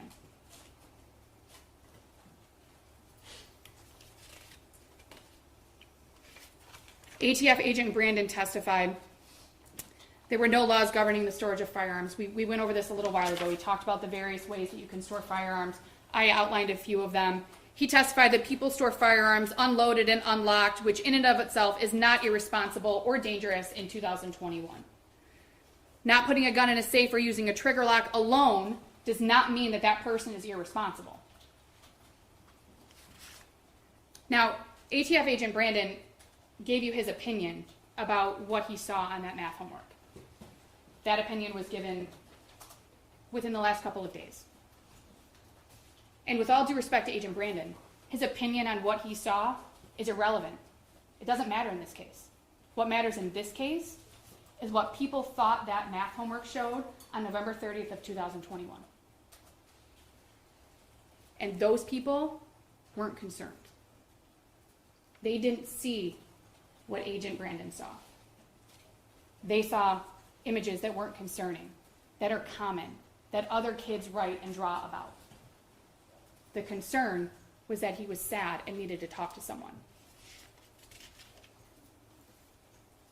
On November 26th of 2021, we saw evidence and heard testimony that James Crumbley went and bought the Sig Sauer at the gun store. James had been to that gun store on multiple occasions. We heard that testimony from Miss Back, who told you that she recognized him because he'd been there before.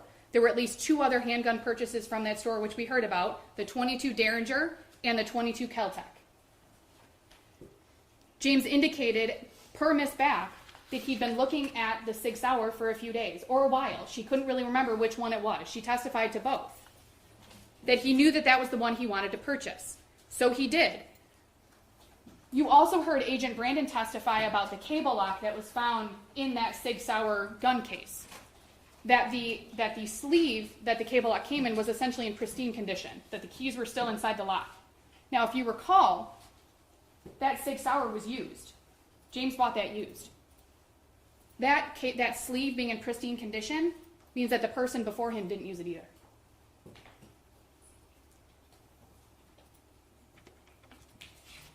You also heard that James did not purchase ammunition on November 26th of 2021 or at any point prior to November 30th of 2021 for that 9mm. There were purchases for ammunition when he would go to the gun range for the 22s, but James didn't purchase 9mm ammunition before November 30th of 2021. Tammy Back told you that she had, that James didn't even talk to his son while they were standing there in the gun store. She didn't see any of that. She had no reason to believe that James was buying that gun for anyone but himself. And if she had, she couldn't have sold it. So obviously she didn't think that.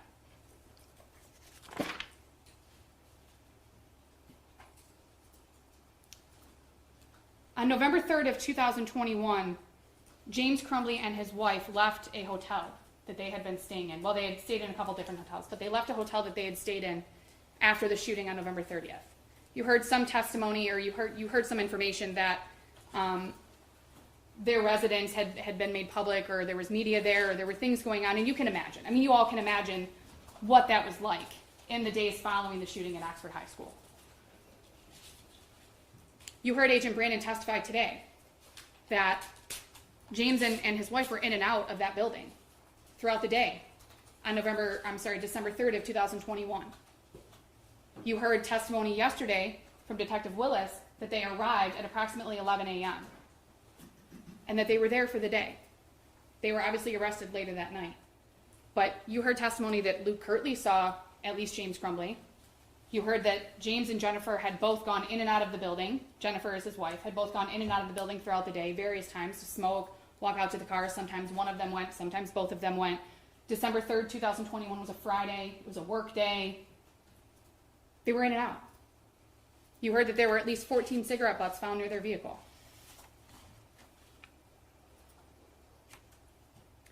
You saw over 300 exhibits during this trial. You heard testimony from over a dozen witnesses. None of them told you that James knew what his son was planning. None of them told you that James knew that his son was a danger to anyone. None of them told you that James knew that his son knew where those firearms were hidden.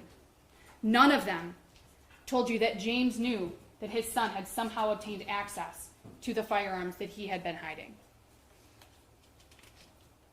None of them told you that. Because on November 30th of 2021, James Crumbley had no knowledge about any of that. He had no knowledge, and he had no reason to suspect what his son was planning to do later that morning on November 30th of 2021.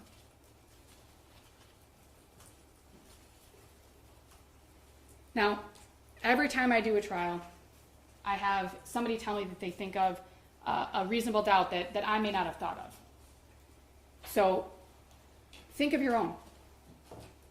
You don't have to agree with all of mine. You don't have to agree with any of mine. You can come up with your own reasonable doubt. Based on the evidence that you've seen, the testimony that you've heard, your collective memories, you can come up with your own. You're not limited to what I've come up with, and you can certainly reach your own reasonable doubt conclusions on your own. And as you deliberate, think about the things you did not hear during this trial. Think about the things that you were told you would hear during the opening statements, that you would hear how the shooter gained access to that gun. You didn't hear that. That you will hear from school officials regarding their concerns about the math worksheet. You heard that they were concerned about sadness, not about danger to others. That you will hear that the need for immediate parental intervention was necessary. You didn't hear that. In fact, you heard the opposite. You heard that Sean Hopkins said that James and his wife, that they wanted James and his wife to have their son talk to someone, or to at least make arrangements within 48 hours. No one testified that immediate parental intervention was necessary on November 30th of 2021 during the meeting with Sean Hopkins and Nick Ejak. No one testified that there was a need for immediate intervention of any kind: discipline, mental health, or otherwise. You did not hear testimony detailing how the shooter obtained access to the Sig Sauer. You just saw in his journal that he said he had access, but you don't know how that happened. No one testified that the shooter knew that there was any sort of code to open the gun safe. There's been some talk about the code that was used on the gun safe with the Keltec and the Sig Sauer. There was no testimony that the shooter even knew about that code or what it was.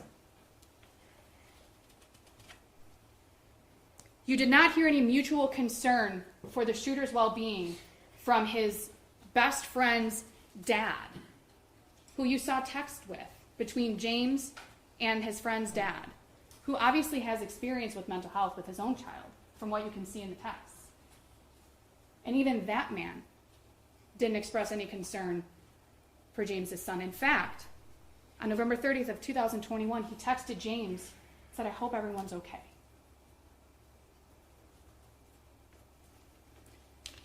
No one told you that James Crumbley was aware of the texts or videos that were sent to his son's friend. In fact, they all testified, all of the witnesses testified they couldn't tell you that. They couldn't tell you that he was aware. You don't know if the shooter ever actually did do what he told his friend he was going to do. He was going to tell his parents about this, that, and the other. You heard no evidence that he actually did. You heard no evidence that he actually told James any of that.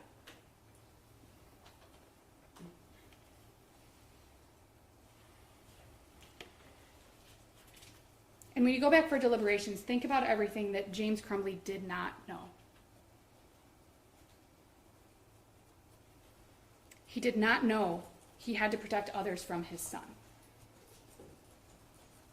He did not know he wasn't exercising ordinary care in the way he was storing his firearm because he didn't know that his son was planning what he was planning. He did not know that it was reasonably foreseeable that his son would commit these offenses. He had taught his son firearm safety. He had taught his son to be familiar with those firearms because they were in the house. He had no idea what his son was planning to do. In fact, no one that interacted with James Crumbley's son on November 30th of 2021 knew what was going to happen a short time later. No one.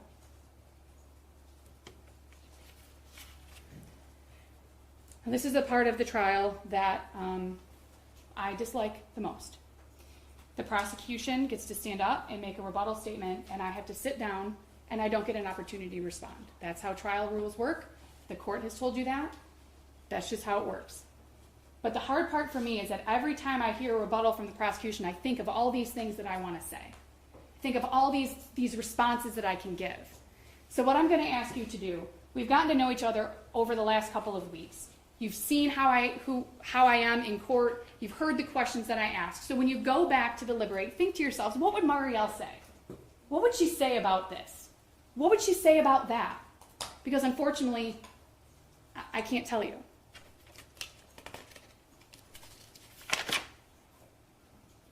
I join with the prosecution in thanking you all for the time and attention that you've paid to this case. You have heard some of the most emotional testimony and seen some of the most difficult things that I can imagine a juror could see. And you likely may not be able to forget it. But what you're all doing in these chairs is of the utmost importance. And I thank you for the time and attention that you've paid. Early on in this case, during our opening statements, the prosecution and I both asked you to follow the law. And I'm going to ask you again. Follow the law. The judge will instruct you on what the law is. She will give you very clear instructions. Please, follow the law. Review the evidence. Review the instructions. And follow the law. Because I'm confident that if you do that, each of you will have at least one reasonable doubt. And your vote will be not guilty. And your vote should be not guilty. Not just because you have reasonable doubts, but because James Crumbley is not guilty. Thank you. Thank you, Ms. Lehman. Rebuttal, prosecutor.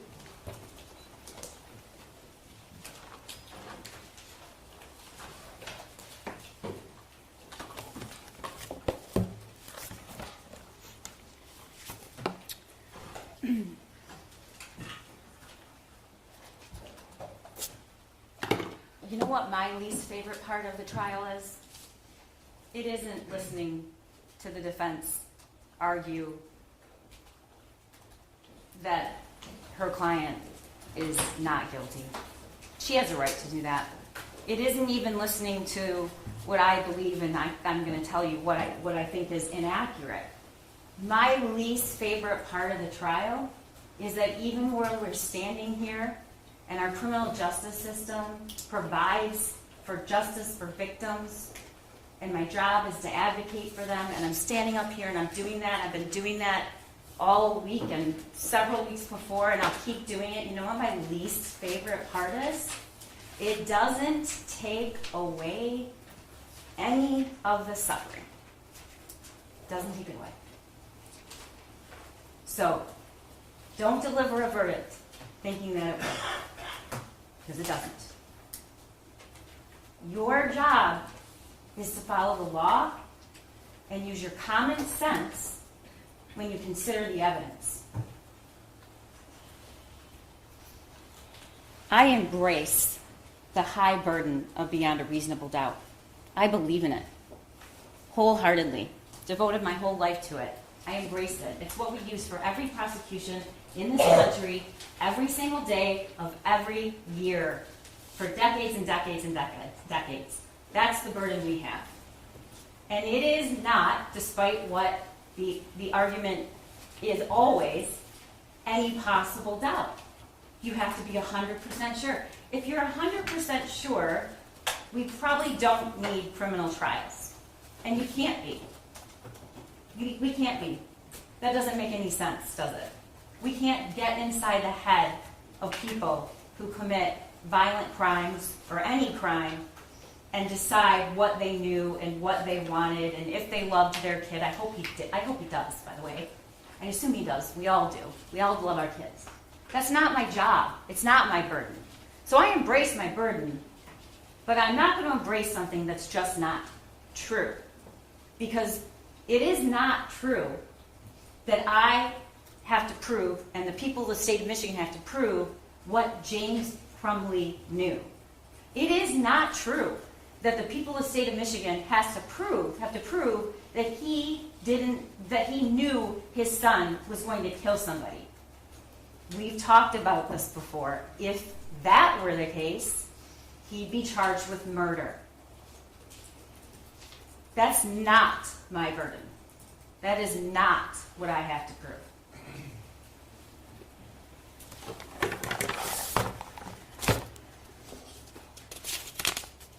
The judge is going to instruct you what burden. It's a reasonable burden, and it's as to the elements that I have to prove. Only the elements. Beyond a reasonable doubt, using your common sense and your reason. The elements, and what are the elements? You're not going to hear that the elements of this crime are that I have to prove what he knew, what he actually knew. That's not the law, ladies and gentlemen. That is not the law. The law is I have to prove beyond a reasonable doubt what a reasonable person would do using ordinary care. That's what I have to prove.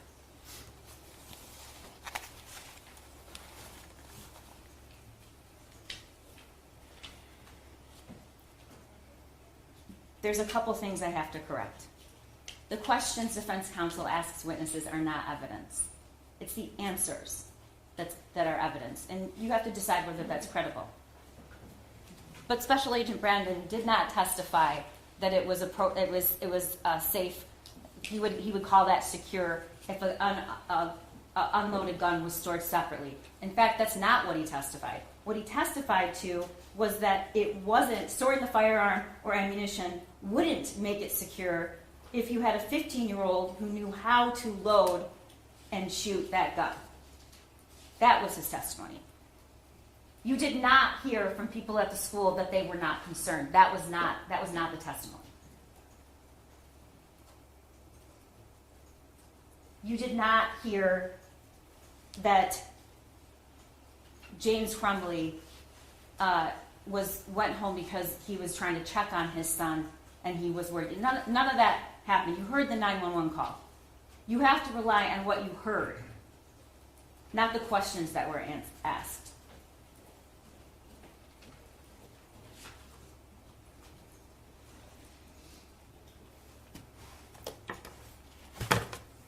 Defense counsel put up a statement from the Journal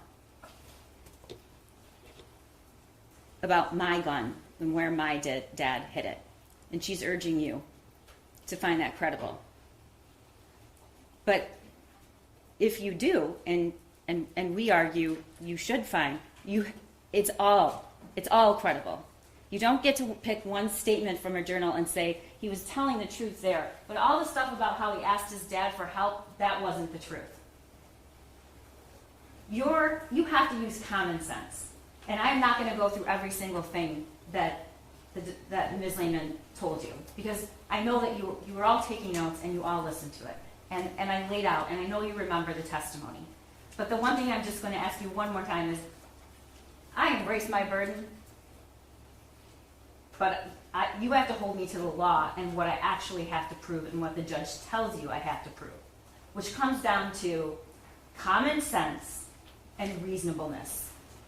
Let's step back. We have a person, we have a father who purchased a gun as a gift. He knows he has it. He knows how to use it. He knows he's in the house by himself after it's purchased. He gets called to the school. And the words on the paper, the drawing on the paper is of that gun. You heard Special Agent Brandon. The testimony speaks for itself, and so does the drawing. He saw the words, blood everywhere. He saw the image on the paper with the bullets and the person bleeding. He understands exactly, because the image there, and you saw it, that's exactly where those bullets landed. The thoughts won't stop. Help me. I want help, but my parents don't listen to me, so I can't get any help. And then that day, just hours before, help me. Use common sense. It doesn't make any sense to stand here and say someone had no idea that he needed help when he saw on the page, help me. It doesn't make any sense. Because any reasonable person, which is the standard you have to use, using ordinary care, would know that. Because it actually says, help me. The world is dead. My life is useless. Those messages you saw, that's exactly what he thought. We know what was going on because of the messages in this journal. And then we know there was a cable lock. You did not hear any testimony about who owned that gun and whether that lock was used or another lock was used. But you do know that whoever purchased that gun had to be 21 years old. You do know that. We've been telling you since this case started, it would take tragically small things to prevent these deaths. And you're hearing a lot about how to store a weapon. And the truth is, this has nothing to do with a safe storage lock, and you don't have to lock a weapon up to make it secure. There's lots of ways to make it secure. But what isn't secure is leaving it around, which we know he did with his other weapon, leaving it around. My dad left it out, LOL. I thought, why not? Loaded, knowing that your ammo is right there. We know that is not secure. But let's talk about one of the ways that we can prevent access to minors. This is the murder weapon. This is the gun. We know we presented evidence of this. I'm going to put it right on the table. This is a cable lock. This little piece of cord. This is me inserting the cable lock. We know that a cable lock was in the home. We know it was provided. This is me inserting the cable up.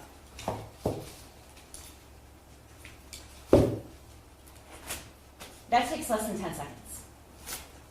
Takes less than 10 seconds. 10 seconds. You don't have to go find it. You don't have to go buy it. It was provided. It was right there. You just watched me do it. 10 seconds of the easiest, simplest thing. One of which, by the way, not the only way. Locking was not the only way to prevent this, but it was one way, and it took less than 10 seconds.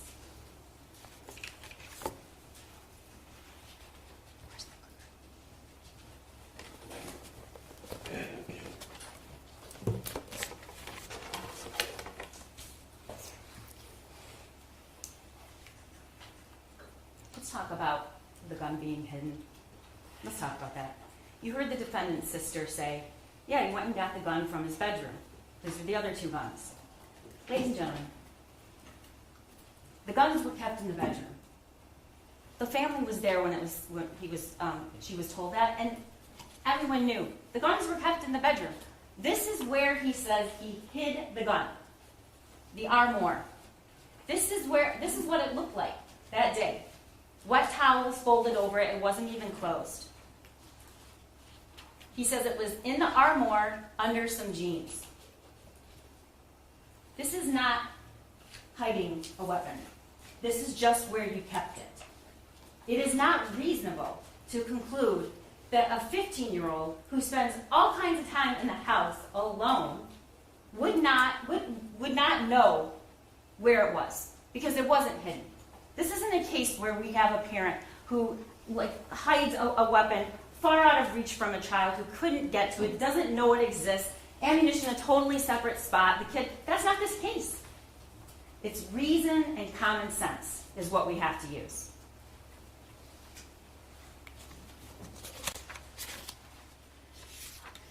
We know that James Crumbley went home and looked for a gun when he heard there was an active shooter. And we know he referenced there was that meeting at the school. That's foreseeability, and that's a person who suspects their own son. And that is what I have to prove.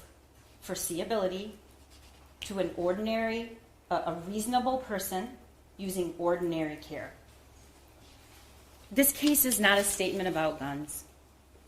It's not a statement about parental responsibility. It's not about kids doing kids' things.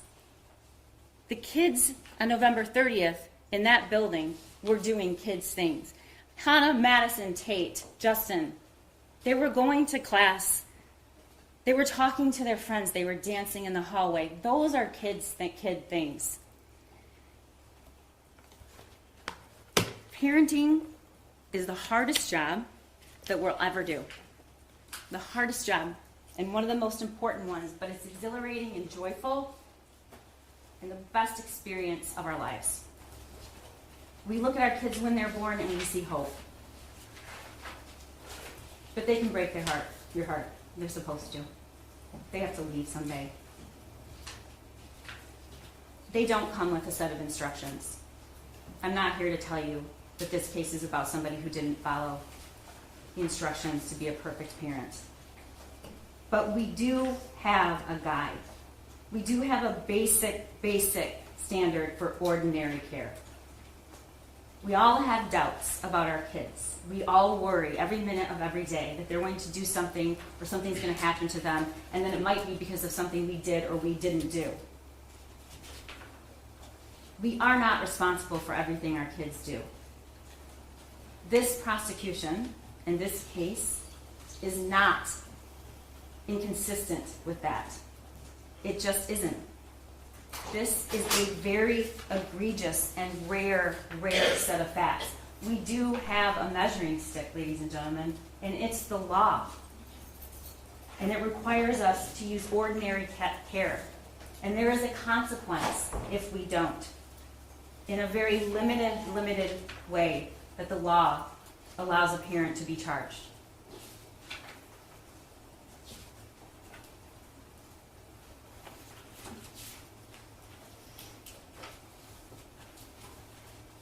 Your job now is to go back there and use your reason and common sense and follow the law.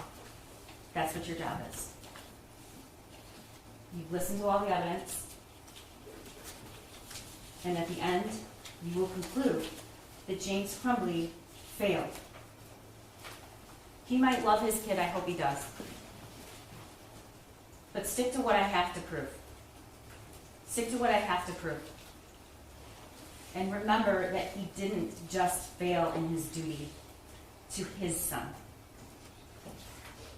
He failed in his duty to protect Hannah and Justin and Madison and Tate.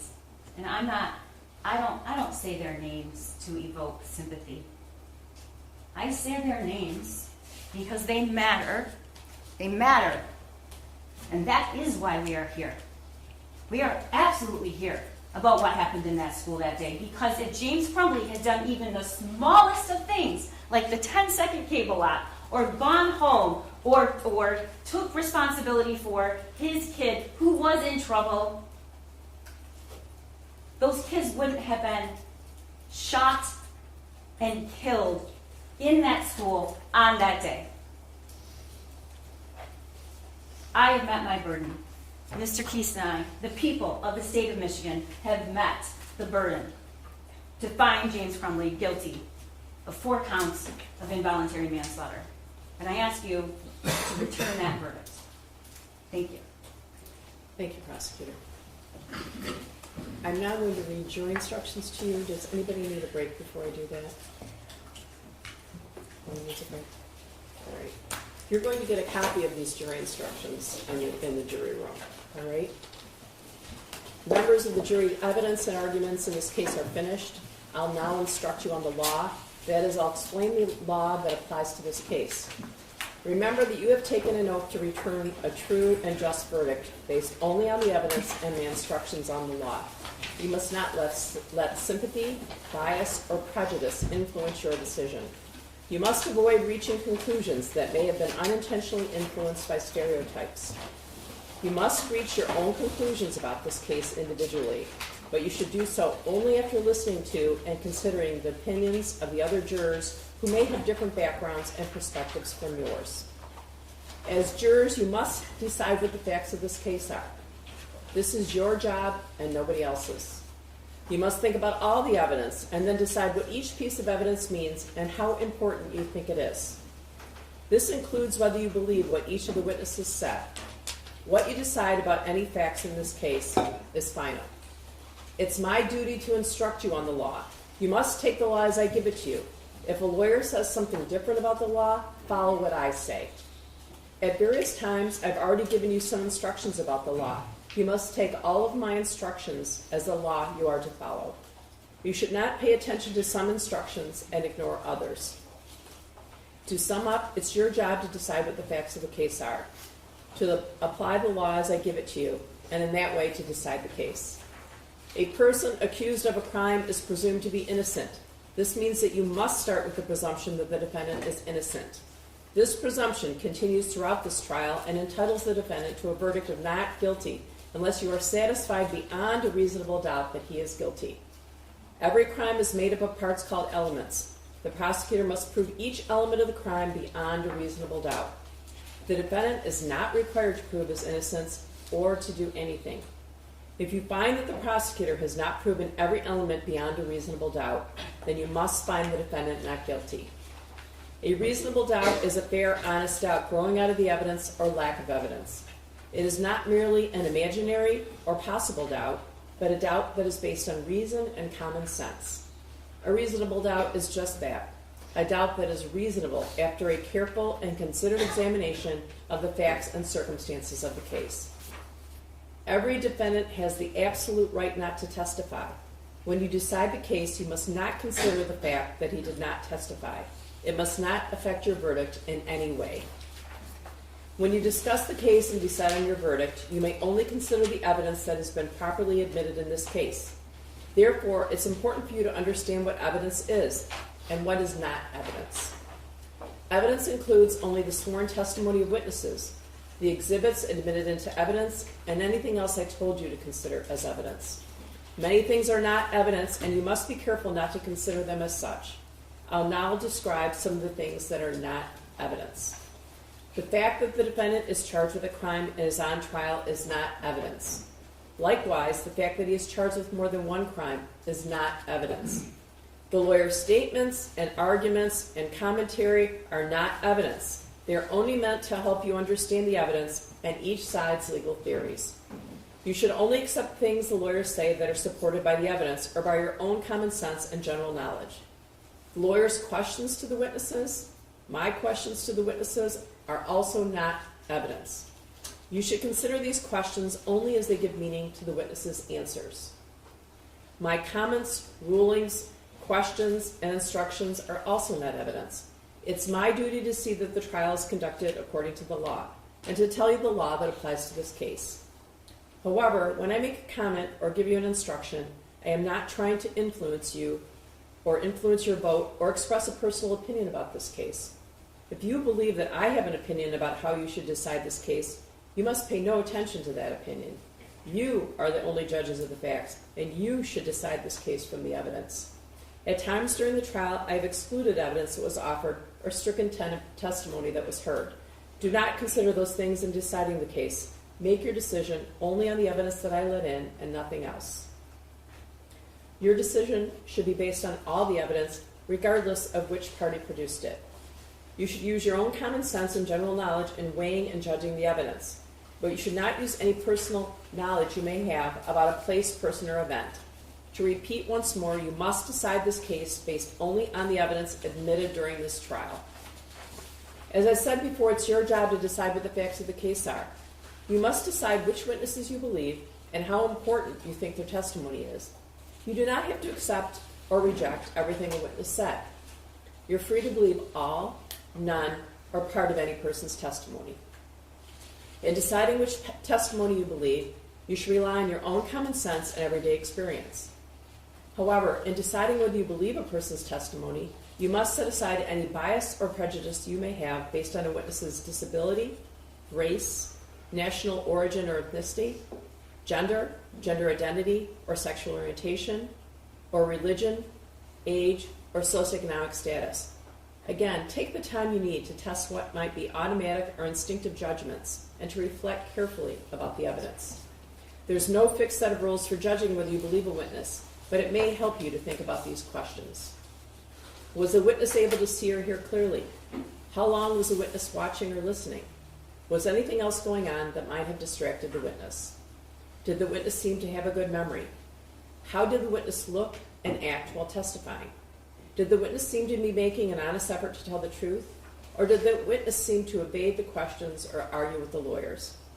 Does the witness's age or maturity affect how you judge his or her testimony? Does the witness have any bias, prejudice, or personal interest in how this case is decided? Have there been any promises, threats, suggestions, or other influences that affect how the witness testified? In general, does the witness have any special reason to tell the truth or any special reason to lie? All in all, how reasonable does the witness's testimony seem when you think about all of the other evidence in this case? Sometimes the testimony of different witnesses will not agree, and you must decide which testimony you accept. You should think about whether the disagreement involves something important or not, and whether you think someone is lying or is simply mistaken. People see and hear things differently, and witnesses may testify honestly, but simply be wrong about what they saw, what they thought they saw, or remembered. It is also a good idea to think about which testimony agrees best with the other evidence in the case. However, you may conclude that a witness deliberately lied about something that's important to how you decide this case. If so, you may choose not to accept anything that witness said. On the other hand, if you think the witness lied about some things but told the truth about others, you may simply accept the part you think is true and ignore the rest. James Robert Crumbley and Jennifer Lynn Crumbley are both on trial in separate cases. The fact that they are both charged is not evidence that either one is guilty. You should only consider the evidence presented in this case.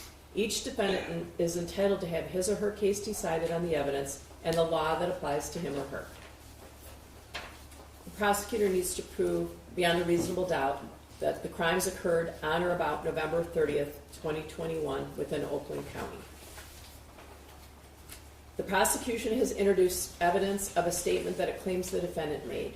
Before you may consider out-of-court statements against the defendant, you must first find that the defendant actually made the statement as given to you. If you find that the defendant did make the statement, you may give the statement whatever weight you think it deserves. In deciding this, you should think about how and when the statement was made and about all the other evidence in the case. You may consider the statement in deciding the facts of the case. Facts can be proved by direct evidence from a witness or an exhibit. Direct evidence is evidence about what we actually see or hear. For example, if you look outside and see rain falling, that's direct evidence that it's raining. Facts can also be proved by indirect or circumstantial evidence.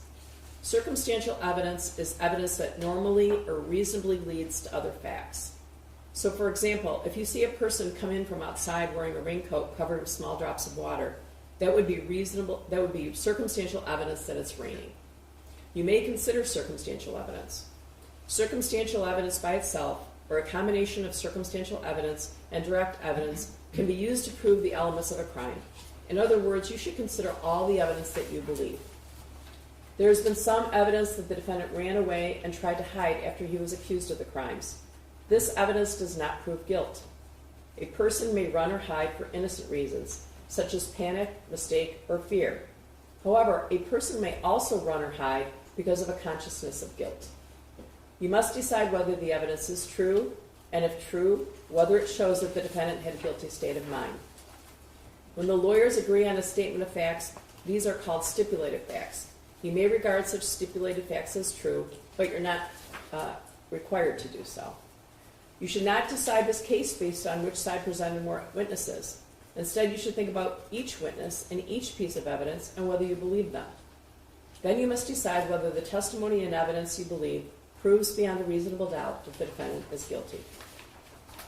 You've heard that a lawyer or lawyer's representative talked to one of the witnesses. There's nothing wrong with that. A lawyer or a lawyer's representative may talk to a witness to find out what the witness knows about the case and what the witness's testimony will be. You've heard testimony from witnesses Detective Edward Rogrowski, who has given you his opinion as an expert in the field of forensic cell phone analysis. Experts are allowed to give opinions in court about the matters they are experts on. However, you do not have to believe an expert's opinion. Instead, you should decide whether you believe it and how important you think it is. When you decide whether you believe an expert's opinion, think carefully about the reasons and facts they give for their opinion and whether these facts are true. You should also not think about the expert's qualifications and whether their opinion makes sense when you think about the other evidence in the case.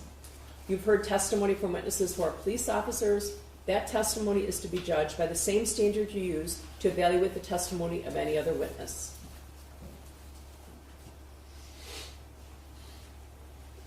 In count one, the defendant is charged with the crime of involuntary manslaughter.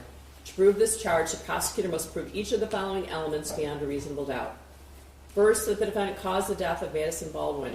That is, Madison Baldwin died as a result of storing a firearm and its ammunition so as to allow access to the firearm and the ammunition by his minor child. Second, in doing the act that caused Madison Baldwin's death, the defendant acted in a grossly negligent manner. In count two, the defendant is charged with the crime of involuntary manslaughter. To prove this charge, the prosecutor must prove each of the following elements beyond a reasonable doubt. First, that the defendant caused the death of Tate Meir. That is, that Tate Meir died as a result of storing a firearm and its ammunition so as to allow access to the firearm and ammunition by his minor child. Second, in doing the act that caused Tate Meir's death, the defendant acted in a grossly negligent manner. In count three, the defendant is charged with the crime of involuntary manslaughter. To prove this charge, the prosecutor must prove each of the following elements beyond a reasonable doubt. First, that the defendant caused the death of Hannah St. Juliana. That is, that Hannah St. Juliana died as a result of storing a firearm and its ammunition so as to allow access to the firearm and ammunition by his minor child. Second, in doing the act that caused Hannah St. Juliana's death, the defendant acted in a grossly negligent manner. In count four, the defendant is charged with the crime of involuntary manslaughter.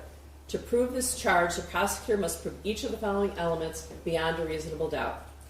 First, that the defendant caused the death of Justin Schilling.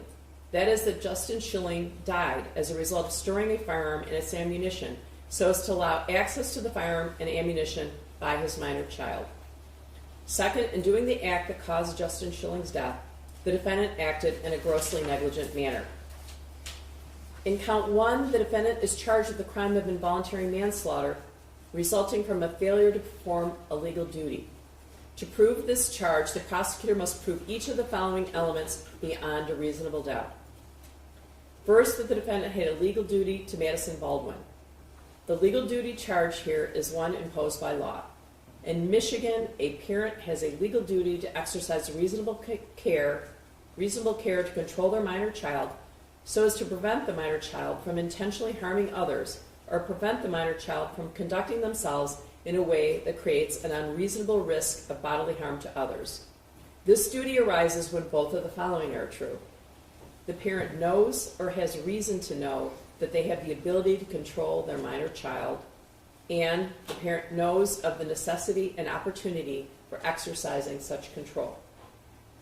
Second, the defendant knew of the facts that gave rise to the duty. Third, that the defendant willfully neglected or refused to perform that duty, and his failure to perform it was grossly negligent to human life. Fourth, that the death of Madison Baldwin was directly caused by defendant's failure to perform this duty.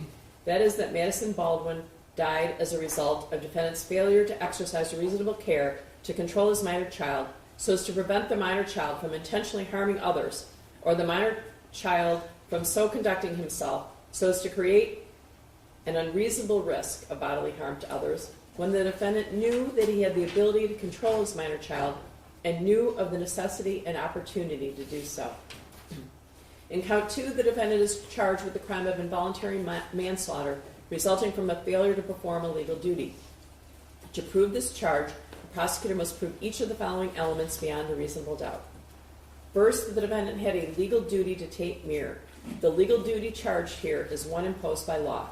In Michigan, a parent has a legal duty to exercise reasonable care to control their minor child so as to prevent the minor child from intentionally harming others or prevent the minor child from conducting themselves in a way that causes an unreasonable risk of bodily harm to others.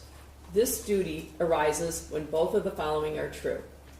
The parent knows or has reason to know that they have the ability to control their minor child, and the parent knows of the necessity and opportunity for exercising such control.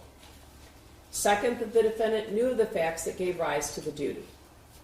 Third, that the defendant willfully neglected or refused to perform that duty, and his failure to perform it was grossly negligent to human life. Fourth, that the death of Tate Muir was directly caused by defendant's failure to perform this duty. That is, that Tate Muir died as a result of defendant's failure to exercise reasonable care to control his minor child so as to prevent the minor child from intentionally harming others or the minor child from so conducting himself so as to create an unreasonable risk of bodily harm to others, when the defendant knew that he had the ability to control his minor child and knew of the necessity and opportunity to do so. In count 3, the defendant is charged with the crime of involuntary manslaughter resulting from a failure to perform a legal duty. To prove this charge, the prosecutor must prove each of the following elements beyond a reasonable doubt. First, that the defendant had a legal duty to Hannah St. Juliana. This legal duty charged here is one imposed by law. In Michigan, a parent has a legal duty to exercise reasonable care to control their minor child so as to prevent the minor child from intentionally harming others or prevent the minor child from conducting themselves in a way that creates an unreasonable risk of bodily harm to others. This duty arises when both of the following are true. The parent knows or has reason to know that they have the ability to control their minor child, and the parent knows of the necessity and opportunity for exercising such control. Second, that the defendant knew the facts that gave rise to the duty. Third, that the defendant willfully neglected or refused to perform that duty, and his failure to perform it was grossly negligent to human life. Fourth, that the death of Hannah St. Juliana was directly caused by defendant's failure to perform this duty. That is, that Hannah St. Juliana died as a result of defendant's failure to exercise reasonable care to control his minor child so as to prevent the minor child from intentionally harming others or the minor child from so conducting himself so as to create an unreasonable risk of bodily harm to others when the defendant knew he had the ability to control his minor child and knew of the necessity and opportunity to do so. In count 4, the defendant is charged with the crime of involuntary manslaughter resulting from a failure to perform a legal duty. To prove this charge, the prosecutor must prove each of the following elements beyond a reasonable doubt. First, that the defendant had a legal duty to Justin Schilling. The legal duty charge here is one imposed by law. In Michigan, a parent has a legal duty to exercise reasonable care to control their minor child so as to prevent the minor child from intentionally harming others or prevent the minor child from conducting themselves in a way that creates an unreasonable risk of bodily harm to others.